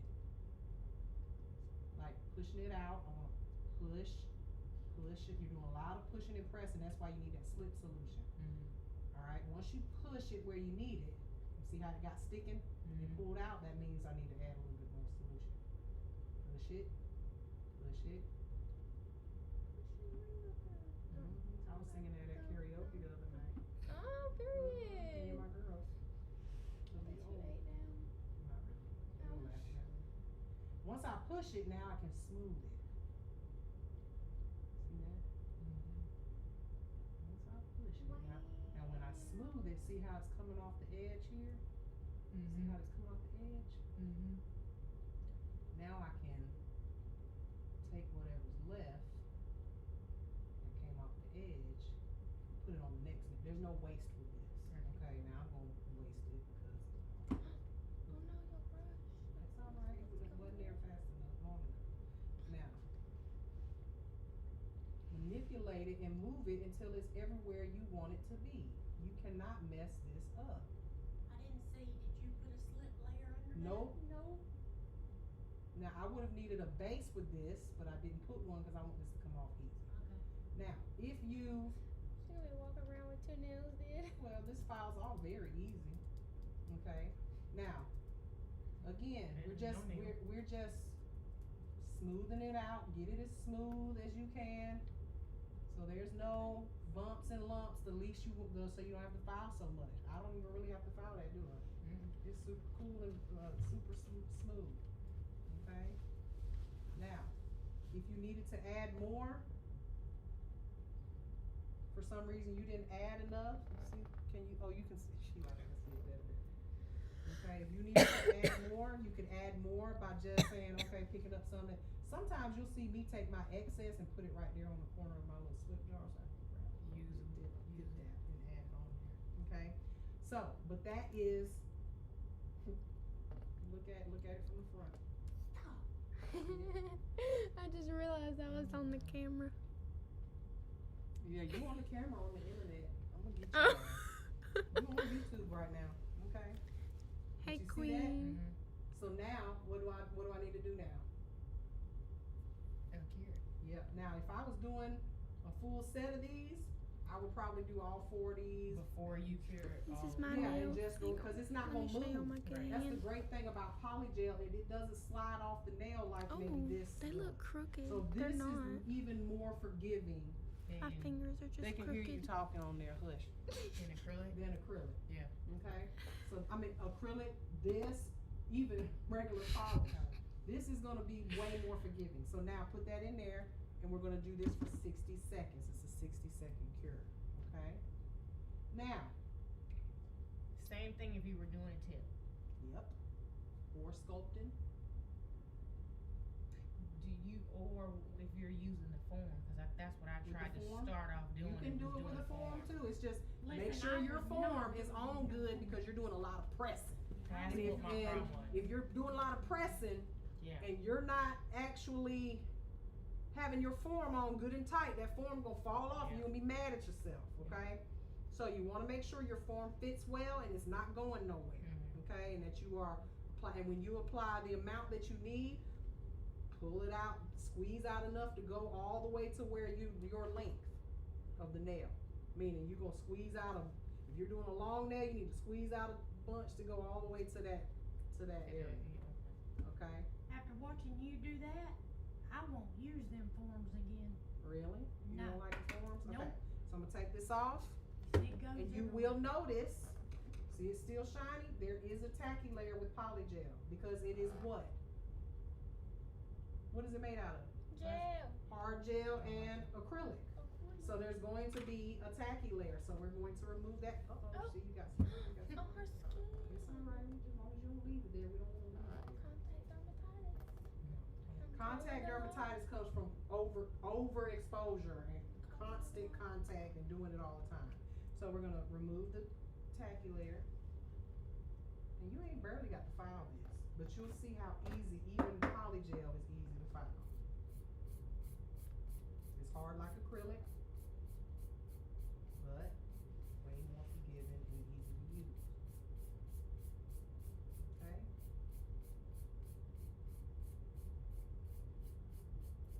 This has to be filed off, not so. Yes. All hard gels have to be, only thing you can soak off is soft gels, and soft gels are going to be your gel polish, your, soft gel, it'll tell you if it's a soft gel or not. And you said would this leave a thin layer? All hard gels, if you're gonna remove it, leave a thin layer. Now this should peel off easy, cause I didn't even put Prep it. I didn't even put a base gel on here, but, if you wanna keep it on there, you can. But see, if you file too much, you'll file right down to the nail. You gotta be careful. But I also don't have a light on this side, so I probably didn't put enough gel in there, okay? Remove the dust. And then you would top coat it or put your gel polish on there or whatever the case may be. Now, I don't know which one I like better. it'll depend on your application style or what you like, what you prefer to apply with. They're both pretty much the same product. It's gel. One is just runnier, not as forgiving as the other. Yeah. Okay? They both look good though. Alright, so the last thing I'm gonna show you guys is Gel X. And this is what I want you guys to get good at, because while you're in school, again, a lot of these clients are gonna want this, and you guys can do this and have your clients walk out of here quick. You can do nail art on top of it, And it lasts. in and out. Now, hand me these other ones over here, all of them, the Gel X tips. So I bought all these Gel X tips for you guys. The reason I didn't buy every single shape and because you guys need to learn how to shape, okay? So I got some almond shaped ones. These are entirely too long. Get those away from here.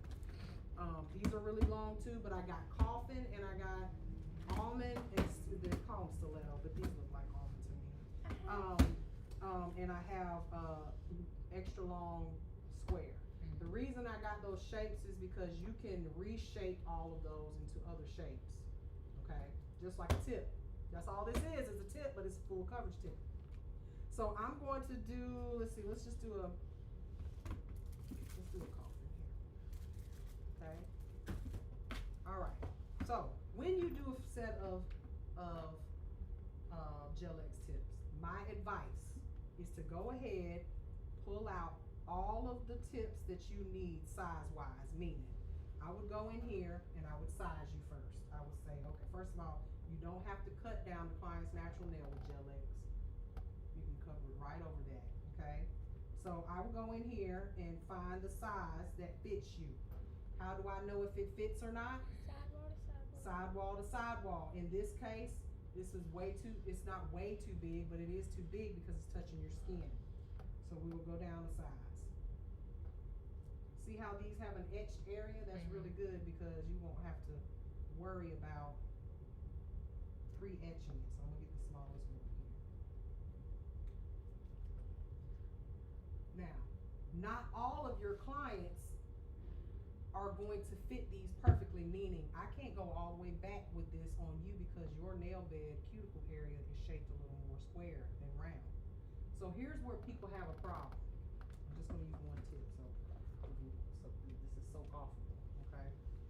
Now, I'm push your cuticle back to make it fit a little bit better. This is so important, pushing the cuticle back, getting it off the skin, okay? But some people's cuticle area is more square than it is round. You see how that's more round? So even if I try to get this all the way up here, there's gonna be a little gap right there because everybody's ain't perfect. Stop trying to put your Gel-X all the way to the cuticle area. As a matter of fact, I advise you to pull it up some, like about right there. Why do you think? Blend it and make it look Amen. natural. You blend it and make it look more natural. Now that's if you want to blend after you apply. I blend before I apply.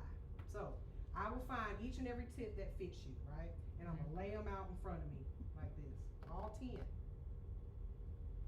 Then, if it doesn't have this little pre-etched area under here, if it does not have that, Then you gotta. then I'm gonna take an E-file with a football bit and go in there, or, because Gel-X sells what they call etching solution, and guess what it is? What? Acetone with a brush, in a bottle. And then you take that etching solution and it melts, which this isn't acetone, but I'm gonna use it. You take it and you just run it all over the contact area right here, and it will melt the tip, so that way it's kind of rough, so it'll go on the nail and stay better. Okay. Now what I like to do, I don't like to file around the cuticle and all that after I'm done, because when I put this on you, you'll see the ledge. It's gonna be like a place where I can pick it, right? Mm-hmm. So this is what I do. This is my recommendation to you, anybody who does Gel-X. And you can do this before the client. Let's just say a client gets this all the time. Well, hell, write their numbers down, their sizes, and get them out before they get there, and do this stuff before they come. So I'm gonna go around the sidewalls, in the cuticle area of the nail, and the sidewalls, and I'm gonna etch it to where it's real thin, so that when I lay this down, and watch what happens when I lay it down this time. When I lay it down this time, Right. you see how smooth it is to the nail? It's not a big hump, if that makes sense, okay? Now, what you're gonna do is you're gonna etch the client's nail, get it prepared, do your dehydrator, do your primer, okay? And now with Gel-X, which this is just an off-brand of Gel-X, with Gel-X you don't need to do a layer of base. Their soft gel adhesive is a base too, okay? So that's just their glue. It's just a glue, right? And it's basically, let me clean this off, make sure it's not. Well, that didn't work. I need a wet one. Later. Okay, because I want this close by. Now, when you've got one of those little flash curers, that's what those are for. You can it'll instantly stick it, but then you still got to do a full cure. Okay, Right. so I could go in and I could apply all 5 of them, flash cure each one individually, and then put the whole hand in for a final cure. But here's my little trick to this. What I do with my tip? Okay. All right. So instead of a base, which you could do a base ain't gonna hurt, but you don't have to with Gel-X. I'm gonna apply a slip layer. This is gonna help me move this around. All right. Okay, so I'm applying a wet layer of gel to your nail. Then you have to apply the product into the tip. Now, you kind of eyeball it how long the client's nail is, and you determine how much you're going to put in there. So just what I like to do is brush it on just a thin layer, brush it on, just so that there's gel everywhere that I want it to be. And the reason I didn't cure this yet is because what if I cure it? So that means it's not gonna move anymore. I put that in there, cure it. Then I put some in here, and when I go to press it, the gel doesn't go all the way to the sides. Now I got a lifted spot. So I want this to be wet and this to be wet, uncured, so that they wet sticks to wet, right? It's a slip layer. So now what I'm gonna do, and this is important that y'all watch this. Apply, don't put too much, okay? Put a little bit and just brush it off so you got a little scoop in there. You see the little scoop? Put at the cuticle area.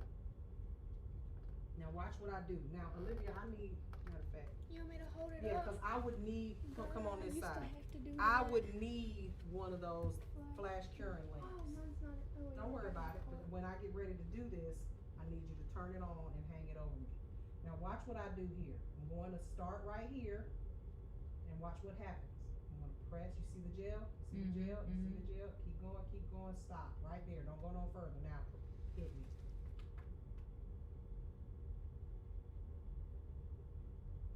Now you gotta get these on straight. If you get them on crooked, all hell. Take it off and do it over. Okay, so now that's flash cured on there.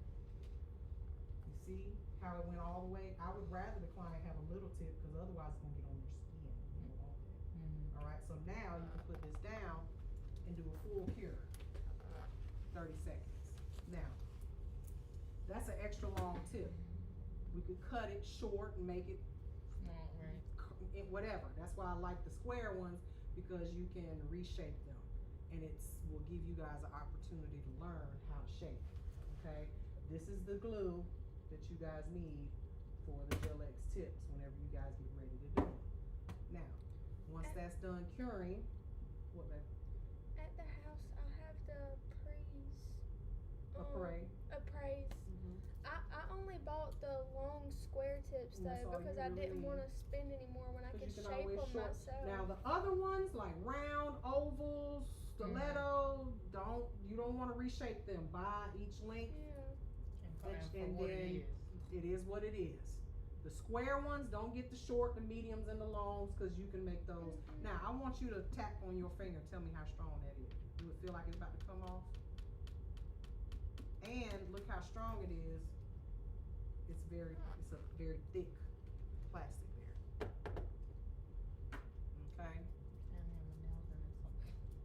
Now, how would we shape this and make sure that that little area? Because what I can do, I can just go over it with some alcohol. Not alcohol. Give me some acetone. Excuse you. Some acetone. That's alcohol. If you thinned it out enough at the cuticle area, and what I mean, take your fingernail and you tell me, does it grab? Because you got a little natural nail, so you grab it a little. Yeah. Right. So take you some acetone, like this. This would be a quick way to do it, and kind of melt in that cuticle area. Look at it. Beautiful. See there? Just from alcohol? That's acetone. I mean, Because this is a plastic tip. Okay. Okay?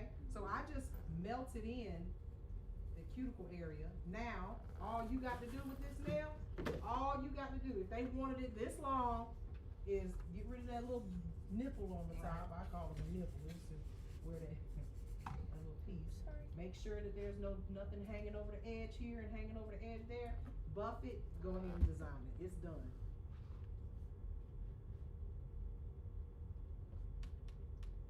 Baby, it ain't coming off. If you did it right, if you get an air bubble, let's just say you get an air bubble, right? So I'm gonna give you an example without gluing it on. Go on another finger. If you put it on and you didn't put enough gel, remember when I took made a scoop and scooped the gel on there?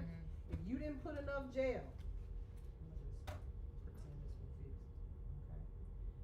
No, it's not. Let's see if it actually fits.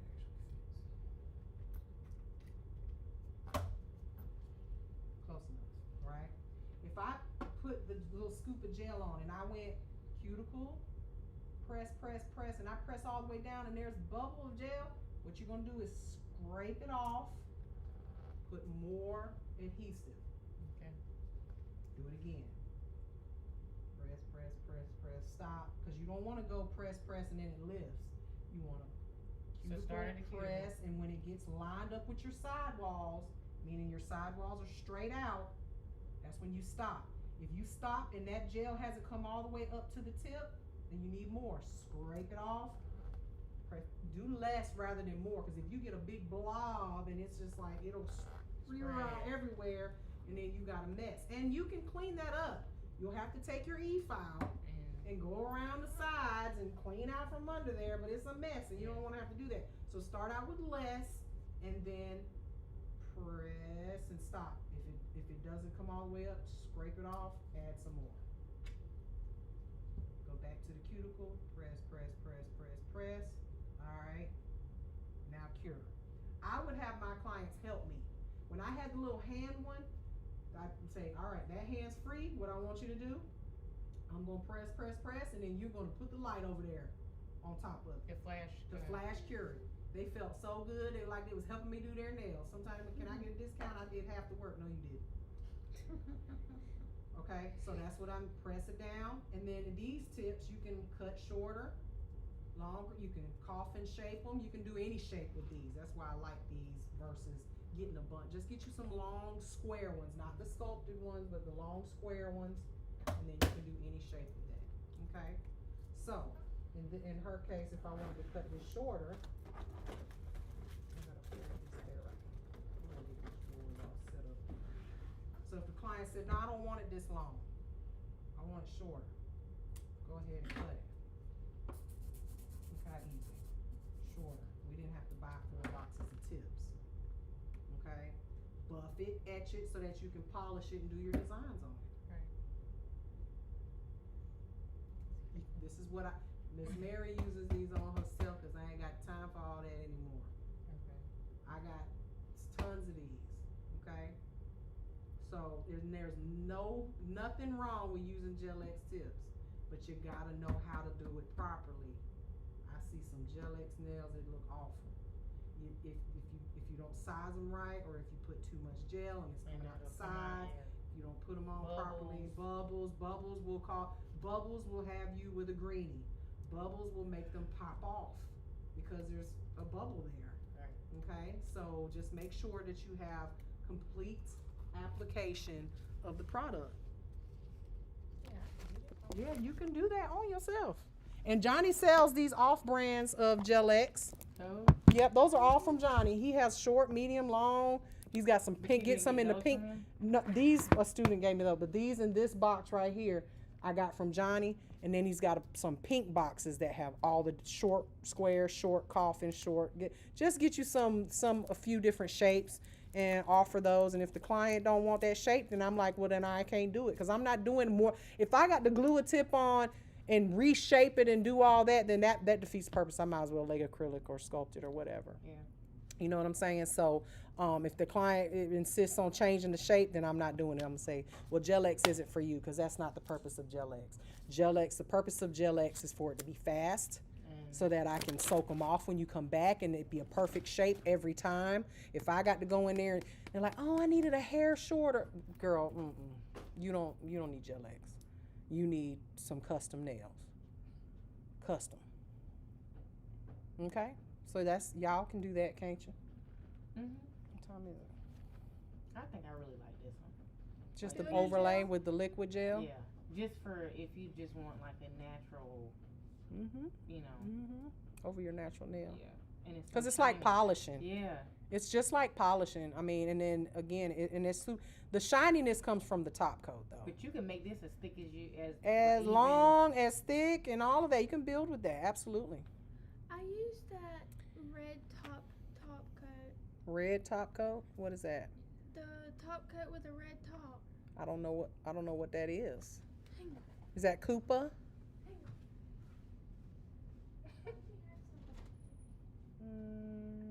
Let's see. Answer some of these questions on here. Oh Lord, it's a bunch of them. They came over here from TikTok, took it over. It was prepared. Hey Mary, I'm in school right now in Oklahoma. I learned so much from you. Good. Okay, that's Koopa. Yeah. I'm here. I guess you're here from Got on my nails. from TikTok. Thank y'all so much for coming. Look, you don't want to be in there, do you? I was making faces at him a while ago. You awful. I was actually showing him my nails, You awful. but my fingers look crooked on the camera. Just on the camera? Because they are crooked. Look, What? That's what you used? that's, You don't like it? Is that No, what you're trying to show no, me? I'm trying to show you my sculpted nails. Oh, hold on. You too close. You see, I can't see that close.